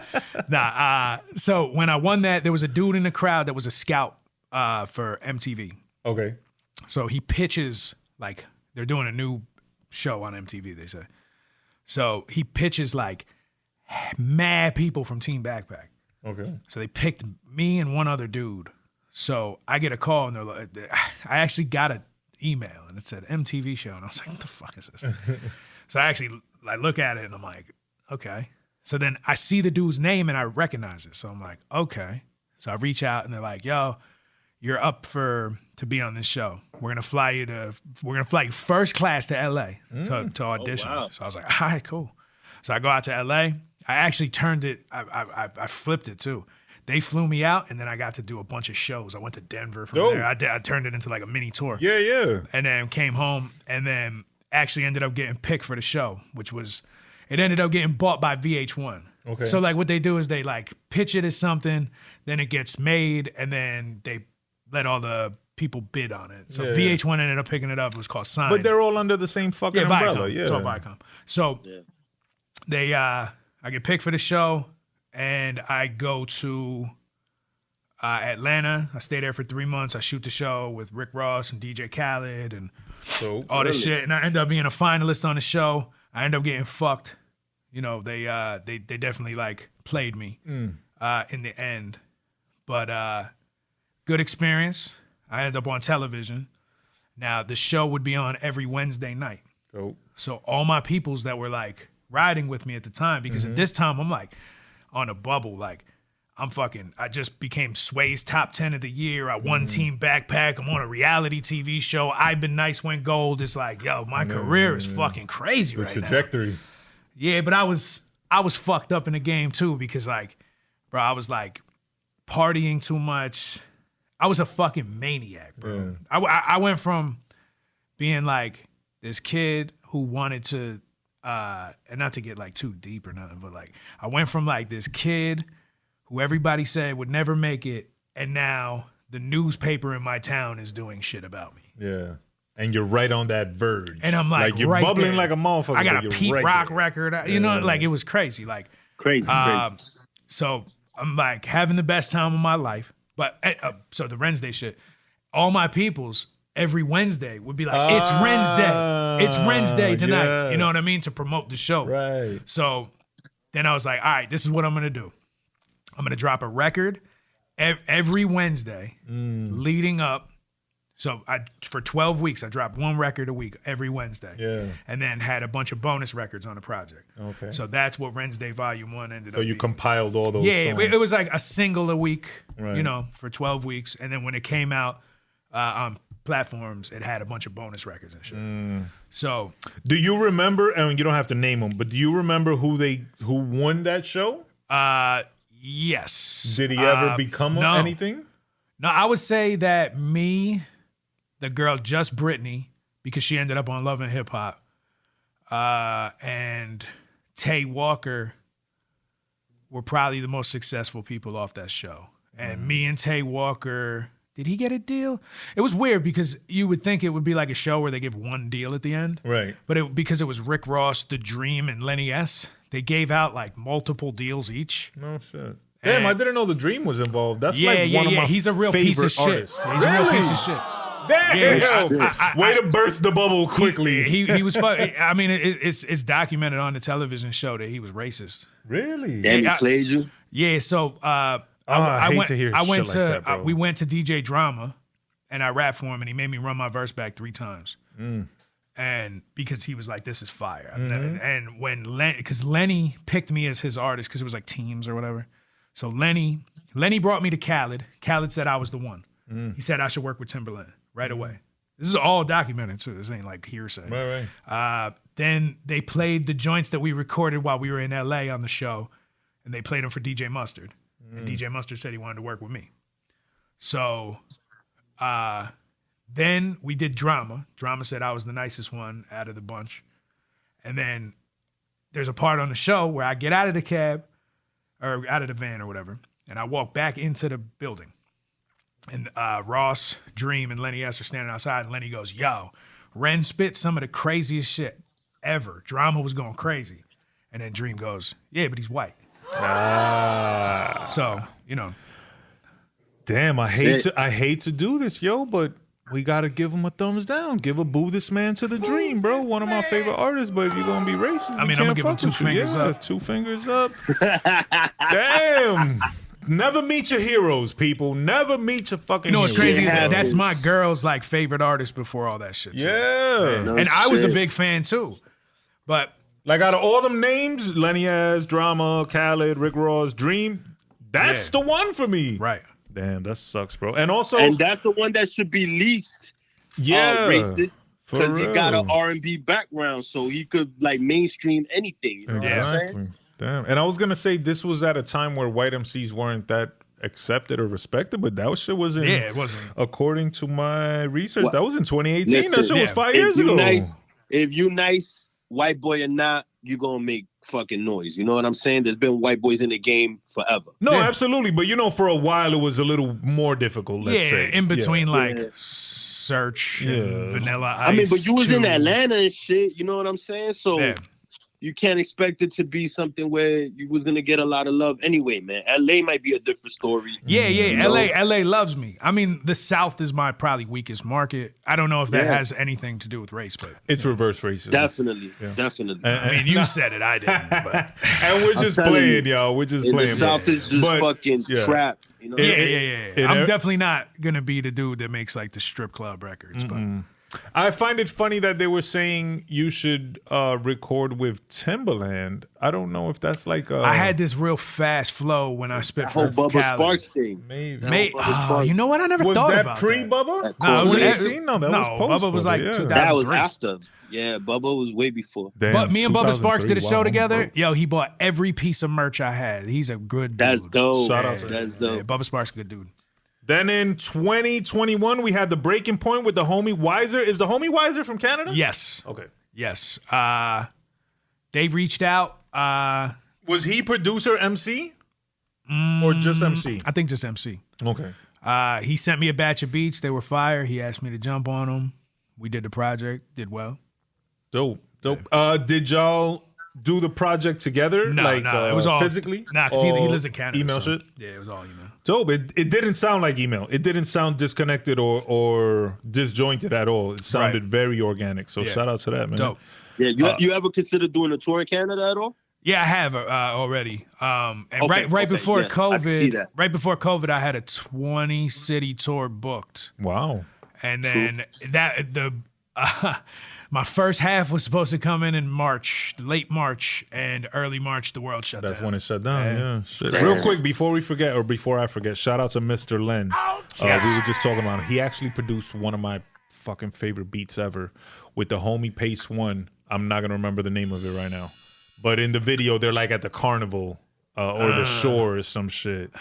And yo, it's just one of my favorite beats. It's got a vocal sample in it because I'm a sucker for vocal samples. Yeah. That's why that 3-song run that I mentioned hit for me because everyone had a different vocal sample and it was dope. Yeah. So shout out to Mr. Len. I won't remember the name of the song. Please forgive me. That's but my you brother. One of my shout favorite out to the Outsiders too. Absolutely, my guys.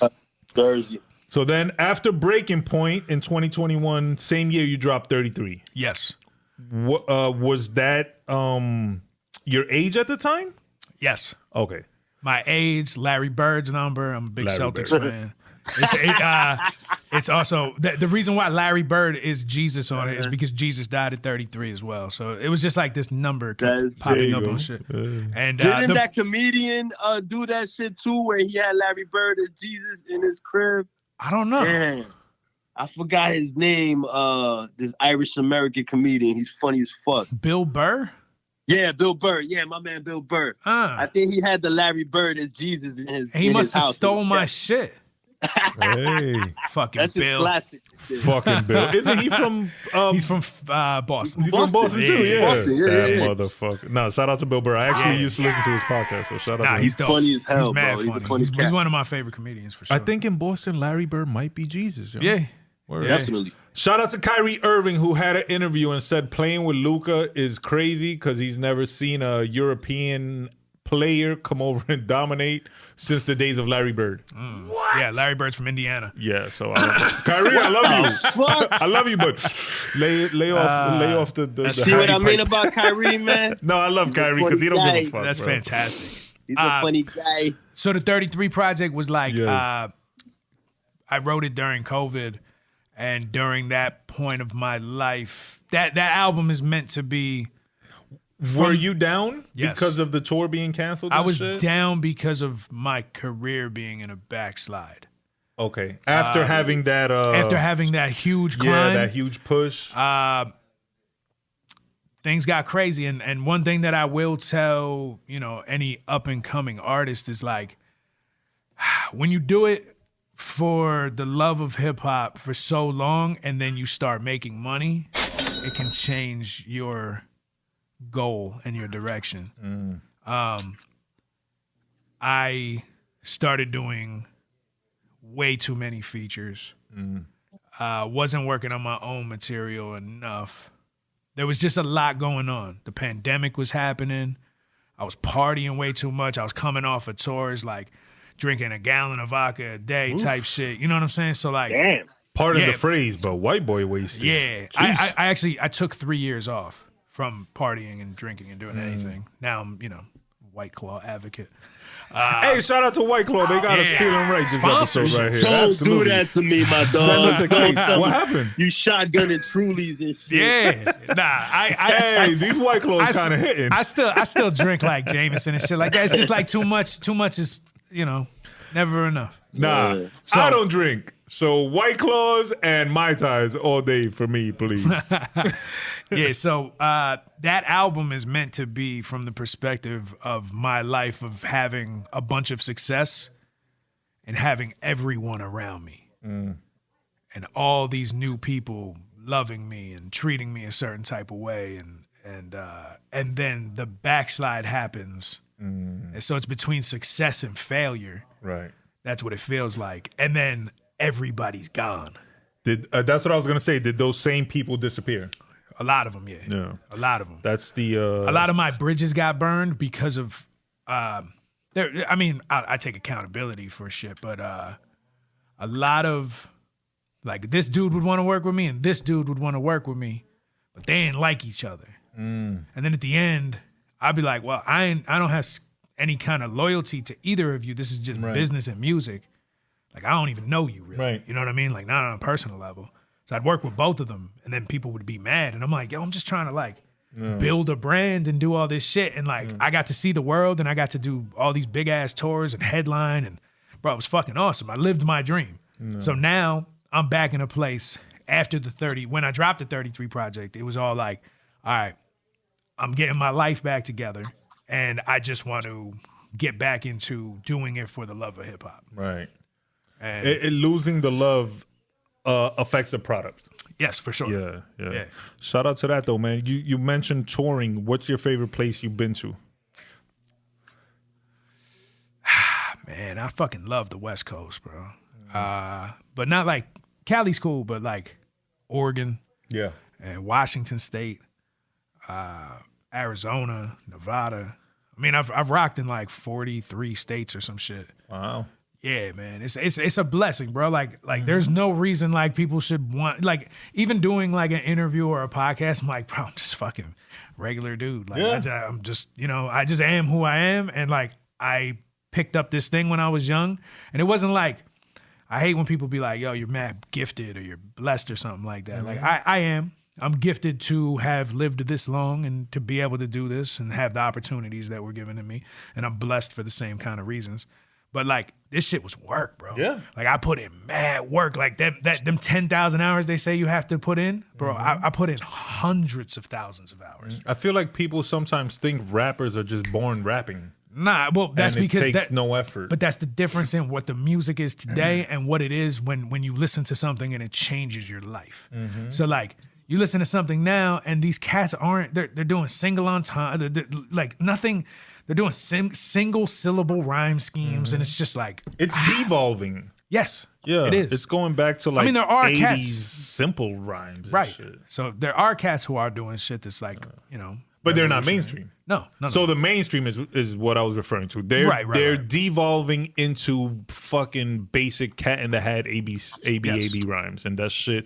That's why like older hip hop fans or hip hop, people from my generation are not hip hop fans. No. They are hip hop historians. Right. Like, we used to fucking study hip hop, and now because of the degradation of it, like, it's boring. Yeah. It doesn't excite us. It doesn't call us. No. And that's why we still listen to fucking playlists from the Exactly. 90s, because that's the shit that really works. I listen to man. 90s hip hop and fucking. Oh yeah! Shout out to 90s hip hop junkies. Man. Shout out to Jammed Up Jill. Shout out to Max Low Hip Hop. That's my man. Yeah? Yeah, he used to come to all the man. Backpack superheroes. Yeah, he shows. just got Max Low, that dude. Yeah, you mentioned Son Low before. So, Yeah. and Solo, Yeah, those are all my people. Max just put up his website, so make sure y'all go check it out. He got album reviews up there. He got playlists up there, and make sure you check out Max Low on AMP Eardrum Thump Radio. Yeah, that's my guy. Then in 2022, I believe, you dropped Weston with Brutal Caesar. Yeah. That's kind of a dope name. Brutal Yeah, it's Caesar. pretty Shout ill. out to him. So he reached out to me for a feature. And where's he from? He's from England. Oof. Yeah. So he reached out to me for a feature. I did it. I sent it back. And then he was like, yo, I want to get you on something else. And he was like, I was like, all right, cool. He sent me a beat. I think I turned down the beat. It was something like that. And then he sent me a pack, and they were all fire. And I was like, want to do a project together? And he was like, yeah. And I was like, all right, let's do it. Fuck it. So my girl was pregnant. Amen. I was like minutes away from having a heart attack. No shit. Yeah. I had to be hospitalized. And, Oh, man. they had to put a Thank stent. God you're here, bro. Yeah, they had to put a stent in my heart and shit. Wow. So like all that was happening at the same time. And then we decided we were going to name our son Weston. Oh. That's why it's his sonogram on the album cover. Yeah. Oh, And then dope. I was like, I always knew that when I had a son, I would want to write him a song before he was born so he could listen to it and understand where I was at. Right. So then I wrote the song Weston. And then the rest of the album just kind of fell in place with Caesar's production. But that's like one of probably the best album I've ever made. Is it your favorite album? Every album is like a child, in my opinion. There's ones that I'm like, not that good at basketball. Little badass. But a lot of it, it's probably my favorite project. Yeah. I mean, I've Been Nice did so much for my life and my career that like that seems to always, I seem to always go back to that. But I mean, I have a project too. The first project I ever put out when I changed my name from Renegade to Ren Thomas was called Who the Fuck is Ren Thomas?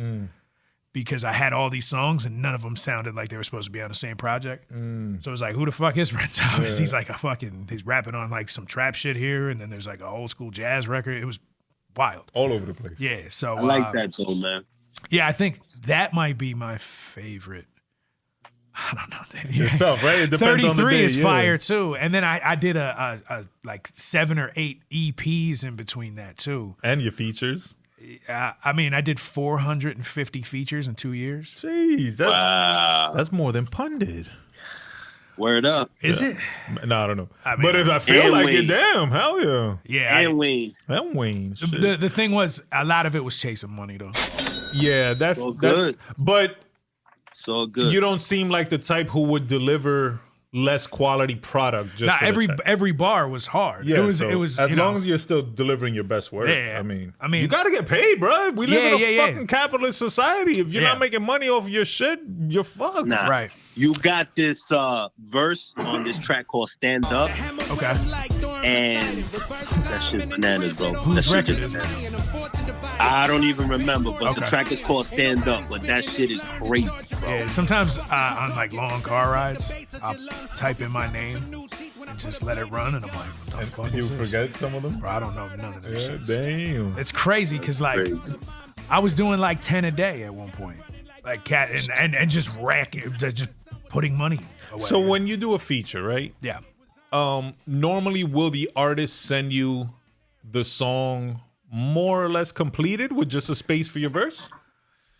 it's always different to be honest. Sometimes they hit me up and they'll be like, "Yo, I want to cop a verse." I'm like, "All right, what's the budget?" That's usually how it goes, unless it's somebody I want to work with or somebody I'm like impressed with, or it just like organically happens where we end up in the same studio or something like that. But it's usually somebody like DMing me or messaging me or whatever, and they're like, "Hey, I got a track that I want to get you on." And I'm like, "All right, cool. Send me the beat. As long as the beat's cool." And I vet them, a little bit, check out, like, make sure they're not like some neo-Nazi or some Right, crazy right. shit. As long as that's all, kosher, then they send me over half the bread. I finish the verse. I send it back. They send me the rest of the bread. And then, But how do you know what to rap about? Do they tell you like, yo, this song is about? A lot of times they're blah, like, blah, yo, blah? you're just nice, go in. And then I do my verse first, and then I guess they piggyback off of what I did. Damn, they got to pay you extra if that's the case. Yeah, I mean, I charge. This is the thing. I charge extra if it's topical. Exactly. Yeah. Okay. If they're like, oh, I want you to rap about the New York Knicks, I'm like, all right, cool. Like, I need more money. Right, because now I got to go research. I got to go figure out that makes how tall sense. Patrick Ewing was. I'm taking notes for when I relaunch my rap career. Yeah. You know what I'm saying? What? Pass a White Claw. Hell yeah. All right. Now let's see. Now we're into the year 20. No lemon? You want a lemon? You want a lemon? No. Lemon's the worst, right? I like No. lemon. Anything lemon. Starburst lemon. Fucking no. Lemon pie. Key lime pie. Oh, these are her favorite. Ooh, Passion let's go. fruit. You don't drink Sprite, my nigga? Lemon lime? No, Sprite, yeah. But like, nah, lemon flavored stuff don't do it for me. Also, blueberries. I will only eat fresh blueberries. I can't eat like blueberry pie or blueberry pancakes. Nah, hell no. Huh. Can't Okay. do it. Very weird in that sense. But That's all right. It's not weird. let's see. 2023, the year we are in, you got 2 projects lined up. Yes. Bankrupt Yacht Club, which explain to me this title. Bankrupt Yacht Club. We on a yacht, but we bankrupt? How the fuck we got the yacht? That's my life. As long as you're on the damn yacht, right? Yeah, that's my life, man. Everything was going great. I had all these things. Shit fell apart. Now I'm getting it back together. That's right. Now we rebuild. So even if maybe I did buy the yacht, but now I'm bankrupt. But you still got That's the yacht. it. Fuck it. Yeah. Might as well Bankrupt cruise Yacht that Club. bitch. And That's then Ren's Day Volume 2 coming Yeah. up. Is Ren's Day Volume 2, how are you going to put this one together now? It's already done, basically. It's already done? Yeah. But it didn't have the same release format as the first It will. one. Yeah. It will It follow will. the same process? Oh, dope. So what it's gonna be is Bankrupt Yacht Club's gonna drop. Do we have a date? No. Okay. But this year? Yeah. Okay. In like the next couple weeks. Dope. I'm still putting it together. It's 40 tracks. Damn. It's gonna be like I might put it out for free, dude. I don't know. Fuck it. So I had this studio. So we need the NFT attached with that shit too. Right. I gotta do something. I'm still figuring it out. I'm bouncing some ideas off the wall. But I used to own my own studio until COVID. I did so much music in it. And none of it is gonna see the light of day. Ever? Probably not. Why? Because it doesn't fit the projects that I'm working on outside of those things. So that's why I'm like, fuck it. Let's take all that music and we'll just put it out. Okay. So Bankrupt Yacht Club is a project that has it's not gonna be mixed perfectly. Okay. It's gonna sound like a real mixtape. And a lot of the joints are just one verse. Some of them are a verse and a hook, some of them are full records. And there's like a radio show, skit show inside of it. Okay. Like sewing it all it's together? funny, bro. It's dope. And I got features on it with like Rome Streets, No shit. Schizo's on like 13 songs. Schizo! My man Ghetto He rap. MC's on a bunch of shit. My man Swift is on a bunch of shit. Marv One's on a record. There's a Eric Sermon joint on there. Wow. That he produced. Man. The Green Eyed Bandit. Shout out to him. Yeah, that's my man. We've been supposed to work, but he's a busy guy. We did a couple of records together though. I did a joint that LL's on, and I don't know what the fuck's ever gonna happen with. I don't know if I'm ever supposed to say that out loud, but Hey, you know, Godcast exclusive. It's exhibit. Eric Sermon, LL, me, RJ Payne, and what's the other dude from Hit Squad? K Solo. Okay, Solo. It's a crazy record. Damn, hell yeah. That sounds like I Shot Ya Part 2. Yeah, I don't know if it'll ever come out, but Shit sounds crazy. So Bankrupt Yacht Club is just that. It's all this music that I had compiled that like I'm never gonna finish some of the songs. Right. I'm never so like why not just put it out? My man was like, yo, some of this shit is so fire. Like just I put was it out. gonna What say the fuck? same Who cares? thing. Like, if it doesn't fit whatever project you're working on, compile a new project of it and make that itself project. Because, there's no point in sitting on music with so many outlets that are willing to pay you to fucking stream your shit. So I think I might put it out on Bandcamp and then just like put it up for like $2 or something and just like, you know what I mean? Because I just want to give it to the people who fuck with me. Right. You know what I mean? Because that's really what it is. It's just like my man was like, yo, what happened to the Ren that used to be the punk rock dude that was like, yo, fuck this shit. I don't care. I spit 15 bars on a verse. I don't care. You know what I mean? Like the dude who used to do shit like that, he's like, why we got to mix all this shit? Just put this shit out, bro, as long as they can hear what you're saying. So I was like, all right, you know what, Greg, you're right. Yep. So that's a good brother to have around right there. Yeah. Greg, shout out to you, Greg. Miller. Keeping people grounded. You know what I'm saying? All right. Let's get into 10 shots. Oh, yeah. Can I plug Wednesday Volume 2? Yeah, absolutely. Okay, so I have a couple other projects that are going to drop with some producers in between time. Done? They're all done. Okay. One of them. So how many projects do you have finished right now? Like 7 or 8. Damn. Yeah, it's Jordan year, bro. I'm about to fucking. As it should I'm gonna be, go crazy. I'm gonna go crazy. Game. So You see that Larry Bird fan recognizes real, recognize real. That's a fact. So I'm gonna drop a couple projects in between that. Then I'm gonna start the campaign. So my best records are probably all gonna be on Wednesday Volume 2. The best records I've ever done. I got a joint on there with Young Buck and Cassius from Shady. Nice. I got a joint on there produced by Static Selector. I got a joint on there produced by my man Bob Lee produced on it. Who else are the features? I got JoJo Pellegrino on it.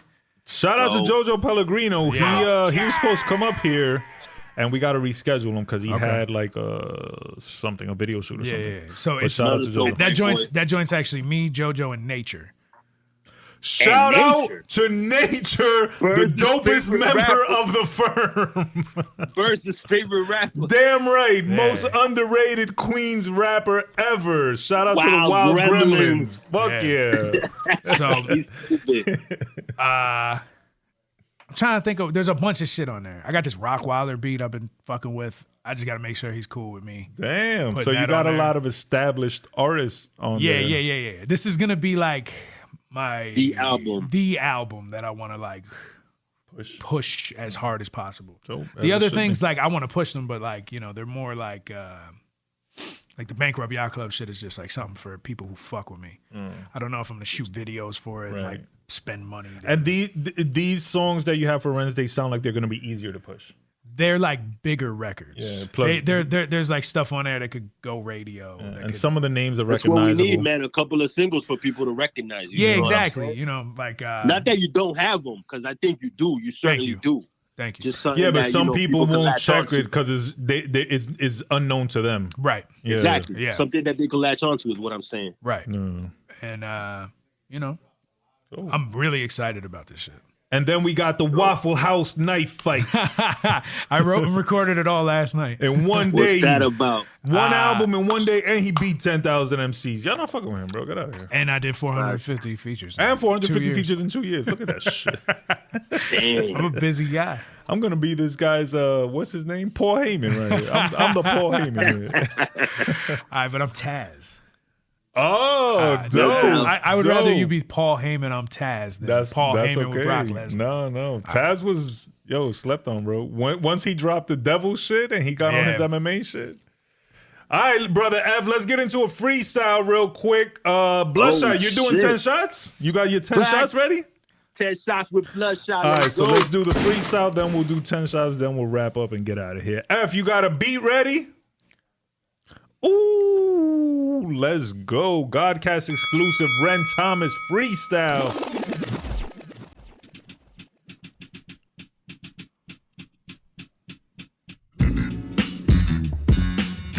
Okay.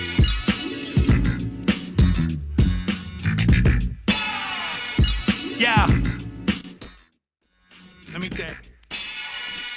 You watch me box with the devil in 100-degree weather, rocking a full leather 6 months after December, in a sauna with a fever without taking a breath. I'm so cold with all of that, I still ain't breaking a sweat. Patron of death, the ace in the deck, came to collect. Tasting his flesh, I'm chasing while I'm taking a check. Spark the flame to burn the city. Street urchins is lurking with me. Bourbon is in my kidney. Throw dollars worshiping titties. Chaos consume the avenue. Watch as they throw a jab at you. So precise with this bow, I put an arrow through your snaggle tooth. Used to battle dudes, now I'm more in the soul snatching. Sipping in old fashioned. To peep, you need closed captions. Letters I string together cause night terrors forever. You'll never get on this level. 3 lemons squeezed in the kettle. Ric Flair chops to the chest. I came to conquer the best. Headshot for anyone rocking the vest.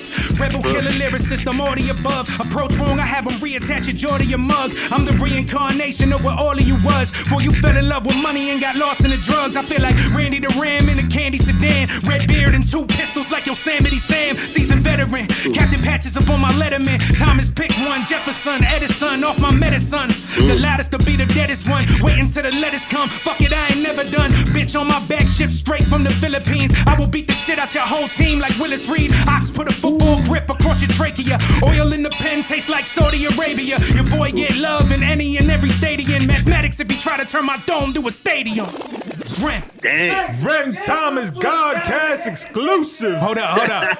You got another one? I want to give you some wrestling bars. Let's go. Oh, shit. Ric Flair chop to go. the chest.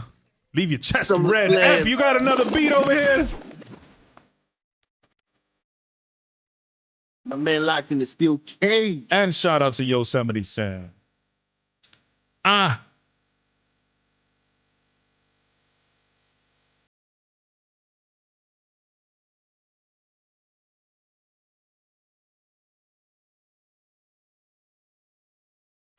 Yeah.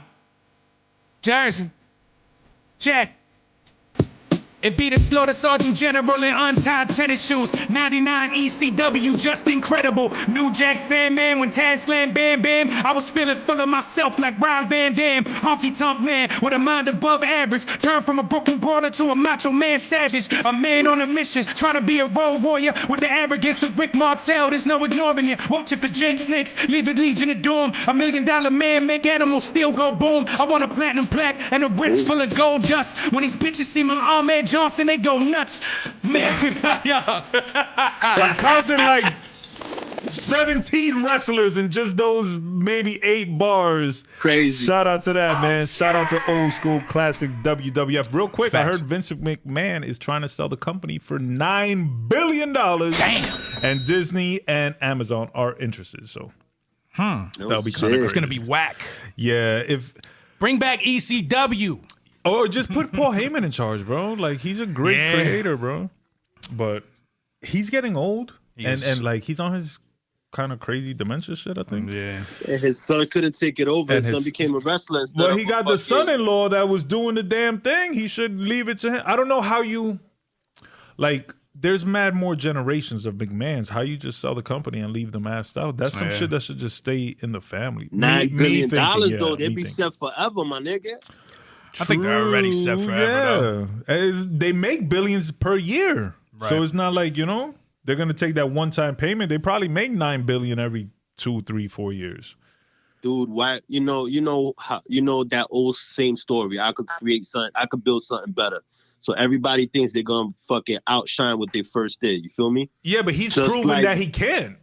Yeah. He's failed it is. in every You other have to. venture that he tried to do, from movies to football to bodybuilding. Like, stick to why wrestling, not bro. You're cash the out? fucking guru of wrestling. They did Yeah, create so the why not Sky cash out? Cam. Yeah. You know that? They did. it's XFL, crazy. yeah. And the NFL ended up taking that shit. Yeah. That's Why- crazy. Why sell it? I don't know. That's crazy coming from I don't- you. I don't know 'cause you if always I said would that sell you would it. sell your company. Yeah, but That's crazy from you. it's not my company to begin with. But as a fan, I think I always thought it would be a McMahon thing. But whatever, bro. Yeah. Sell it to me. Sell it to us. Yeah, but doubt. we'll pay you later. I got you. I owe you. Got a WWF podcast. Let's go. Word up. Let's get into 10 shots real quick. So the brother Bludshot is going to ask you 10 rapid fire questions. Answer with minimal thought, and we'll circle back and chat on them after the 10. Let's do it. Yeah. Let's go, Don't Blood. even think. No I wish I had a explanation. bottle of Think. something. I'd take 10 shots. It's usually 10 shots with my man VSOP who ain't here. So Oh, okay. today you got 10 shots with Bloodshot. Let's go. It's all good. Lemon White Claw works. All right. And then we're going to play beer pong, all right? I bet. Damn. Bet. All right. So If you have to go on a road trip and you have to take a tape, you take a Sean P or Tupac. Sean P. All right. If you're making the same amount of money, you rather get a battle win or you rather have a gold single? Gold single. All right. New York or LA?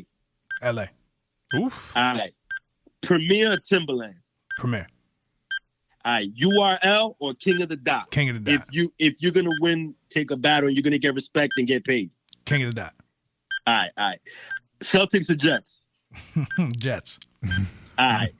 Jedi Mind Tricks or the whole Wu-Tang? Wu-Tang. If you got, all right, bet. If you could win back that 38 G's that you bet on the Seahawks, or you could punch the dream in the face, which one you take? It was 35 G's. Yeah, I was going to say it's 35. Oh, my bad. I don't know where I got 38. My bad. A couple years ago, probably punch him in the face, but right now, I need that money. Yeah, 35. yeah. No, plus, but you got to think. I'm going to explain something. All right. Mm-hmm. All right. These are my favorite battle rappers. It was a crazy battle rap. I don't know if you know about it, but Party Artie or Murder Mook, if you know what I'm talking about. Yeah, I do. Man. I'm going to go with Party. I bet. You my nigga. I mean, my nigga. You my favorite white boy. Like 50 Cent. Thank like you. 50 Cent. Word up. Appreciate it. And Damn, you just throw VS out the window, huh? Number one, the one that got it all started for us. Who's your favorite MC, Biggie, Jay-Z, or Nas?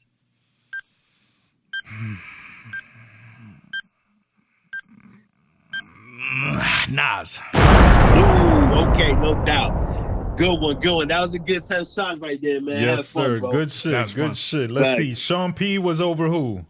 Tupac. Over Tupac. Oof. Well, no, he said if I had a tape. Oh, if you If could it pick had one to- tape. yeah. If I had one tape that I could take on on like a a road. road trip. Which one would it be from Sean P? Probably Monkey Bars. Monkey Bars. Yeah. True. Gold single or winning a rap battle? Gold single. You got to go with the gold single because you Yeah. could tour the gold single. Exactly. Well, I'm just saying you're making the same amount of money, and I guess you could tour it afterwards. Yeah. But I'm just talking about like the rush. You know what I mean? LA because of the weather? I just love LA, man.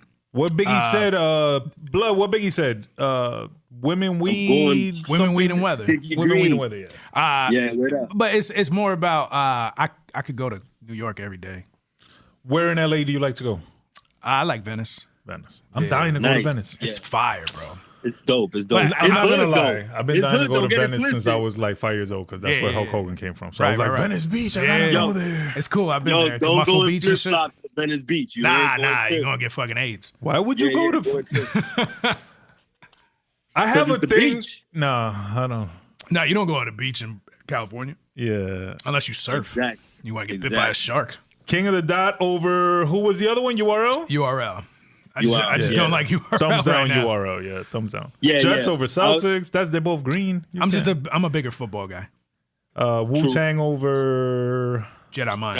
Okay. Jedi Mind Tricks had an album. No, I'm lying. I'm thinking of Nonfiction. Nonfiction had an album, and I never remember the name of it. I have it in my old school CD book.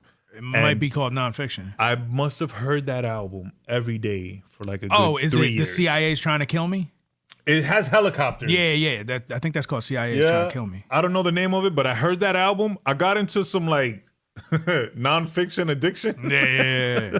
And I played that album. Shout out every to fucking DJ day. Eclipse. That's my brother. He's always spun my shit. And me and Ill Bill got a record together. Yeah, shout out to True. Ill Bill's Okay. doing something new, isn't he? Did he drop an album with somebody? I gotta check. Probably. He's always working. Yeah. I feel like he just dropped a collab album with somebody. It might have. Was it Nems? Yeah. Shout They out have to the him and Gorilla Necro, Twins. right? They have Okay, a joint called yeah, Gorilla yeah. Twins. Yeah. Yeah. That's my man, though. I love Bill. And shout out Vinny Paz, too. That's And my Vinny man. Paz, See, I got absolutely. And connection. Necro. Yeah, Word Necro up. too. I never met Necro, but me and Paz are real cool, and I actually just worked with Stoop, which is like real strange because Stoop don't work with nobody. Oh, where? Like, he reached out to me, and I didn't think he was real because he only had 1,000 followers. Because he doesn't. Right. He's He like probably don't really. he used to never show his face in the videos and Yeah. shit. I don't know what his deal is, but he hit me up. He was like in Australia, and he was like, Damn. he sent me a beat with one drum. I said, rap Wow. over this. And I sent it back, and then he made the beat around it. It was interesting. That's a Pharrell tactic, from what I hear. He gives his MCs a very skeleton version of the beat and then builds around it. Yeah. 35K over punching the Dream in the face. Nah. Dream, you're lucky. The reason I bring it up is because that was the best 35,000 he ever lost. Because after that, he was doing the pizza thing and wrote the verse. Yeah, true. Yeah, every setback's a step forward sometimes. Yo, I think I'll jump off a bridge if I was to lose 35,000. I was gonna. I was thinking about it. I don't know. Maybe you had 100,000 and you lost 35. No. Still okay. I had like $11 jump off a bridge and lost 35,000. Oh, I'm definitely jumping off the bridge. I don't want the Stookie brothers after my. Yeah, you have to pay that shit back. Yeah. You said the Stookie brothers. You remember that shit? Speaking of Venice Beach, you stupid. Also, man. you see the connection? Yeah, wait up. Party Artie over Murder Mook. Unfair question. Bloodshot is notoriously Party Artie's #1 fan. Yo, I knew he'd throw him in there. I cannot believe he said Party Artie. Yo, Ren, you my dude. Yo, word up. I don't know. Mook's dope, but and Nas the GOAT. Shout out to that, man. Facts. Dope 10 shots. Dope episode. I Ren put Nas over them because Nas has a second win or probably a 10th win right now. It's like a third career. It's crazy. It's like a third career And because every project is fire. Godson was like second career, and now he's just back. And Yeah. Nas is aging backwards somehow. Yeah, it's crazy. I don't know what the fuck He's drinking. Benjamin Button. I think he just drinks Hennessy and it just makes him younger. Yeah, and it made his hair grow more. I don't know what the fuck is going on. I got to right meet. now. I got to go to when they opened Sweet Chick. I went with Static and got to. That shit is fire. I got to meet Nas. Chick. Yeah, it was Wow. really cool. And Slick Rick, and he let me wear all his chains. No shit. Yeah, there's a picture of me on my Instagram. That's like a bucket list shit for me. Yeah, it was Nas pretty cool. And Slick Rick actually. What'd you have? At Sweet Chick. Chicken biscuit? Yeah. That shit fire. Yo. It was that place very dope. good. Yeah. Shout out to John who won Sweet Chick actually. Yeah, absolutely, man. Shout out to Nas though for making these quiet moves that end up fucking paying off. Yeah, doesn't he bro. own part of Uber? Ring doorbell. Oh yeah, Ring. The doorbell Ring. Uh-huh. Yeah, he invested in that real early, and now he's like, and they sold crazy. to I think they sold to Amazon. Yeah. Yeah, and then Mass Shout out to Appeal. that, man. He put out Mass Appeal. Run the That shit Jewels. fire, Like, you know? you know, he's got his hands He in a lot of makes these shit. quiet, like Hove makes moves, but they be They're big. first page Yeah. news moves. Like he just sold his stake in Duce for $750 million. So his moves be like in your face. Mm-hmm. But Nas Bananas. be making these moves that he just pops up like, oh, $1 billion. Yeah, $1 billion deal. crazy. Quietly and shit. Word up. Let's go. Shout out to Ren Thomas Thank you guys for having me. in man. the building. Shout out to don't Mrs. tap Ren. me, my Shout out to Baby Ren. Yeah, Weston. Shout out to Schizo in the building. My guy. Shout out to Dolly, Big Luna Ski. Bright in the building. Make sure y'all go get your teeth whitened, Luna Bright whitening on the gram. Yeah, Shout out to yeah. the brother F and Straight Fuego Studios. Ren, you got any shout outs? Shout out to my wife Lisa. She's always got me. Absolutely. Shout out my man Ski Rap, Ghetto MC, G Mills, Bob Lee, Swift. That's about it. What'd you say in the bar? I've loved Lisa for like 10 years. Was that the bar sound? Yeah, like that? so me and her dated in high school, and then we would like break up, get back together, break up, get back together, and then I got her to meet up with me, and there was a Yankee game on at the bar, and I was like, she was like, I ain't been to a Yankee game in mad years, and I was like, want to go tomorrow? I bought the tickets for the bleachers on StubHub. Smart. Pimp And shit. then we went to the game. We got super drunk in the parking lot, missed the whole game, and then went to Denzel Porter's. It was like a trap house. Like I don't know what the fuck it was. It was like she went inside to use the bathroom. She's like, it fucking stinks in there like weed. And I'm like, oh yeah. And this was like before like shit was cool. But then we went to the corner That store. wasn't weed. That was the smell of love. We went to the corner That's store. how you know she's a keeper right yeah, there, we went to man. the corner store and to get 40s, and we're in there, and the Aki in there was like, Ren Thomas, and I was like, yo, this is crazy. She was like, how does he know you? I'm like, I don't know. And Hey. then we World-renowned chilled all artist. night, and then ever since then we've been together, and There you then we go, got man. married last year, and then we had a baby this Dope. year, and Congrats. God bless. Absolutely, man. We Yeah. support love here on the Godcast, so that's Yeah, a love is beautiful great. story, man. Shout out to that. Facts. Blood, Love you is got any love. shout outs? Yo, shout out to everybody, man. Shout out to VS and VA. Shout out to everybody we mentioned. Pete Rock, Sean P, rest in peace. Everybody in the hood. Shout out to you, my bro. Yo, Ren, yo, you got a bright career ahead of you. Everybody go listen to that I Used To off the Western album. That shit fire. Oh, yeah, I love that joint. I think we started the show with that joint. Yeah, man. Shout out to Lord Sear, baby. Harlem, baby. Let's go. Sear. Yes, sir. Absolutely. I got to go see Sear like in the next week or two. Dope. Yeah, we're going to start Give doing them all something love. else. Make sure you're following at Ren Thomas Music on Instagram. Make sure you're following at Ren Thomas Music on YouTube. Yes. Make sure you're following at GAHHD_podcast as well. We're going to wrap up with the love song of the week. Normally we play an R&B joint for the ladies. However, earlier this week, or no, actually last week while we were recording, we lost the legend, 1/3 of De La Soul, Trugoy. So we're going to go out with some classic De La Soul. R.I.P. Featuring a Tribe Called Quest and Moni Love and Queen Latifah. This is my shit. The Buddy remix. Yeah. Rest in peace, Trugoy. GAHHD Cast.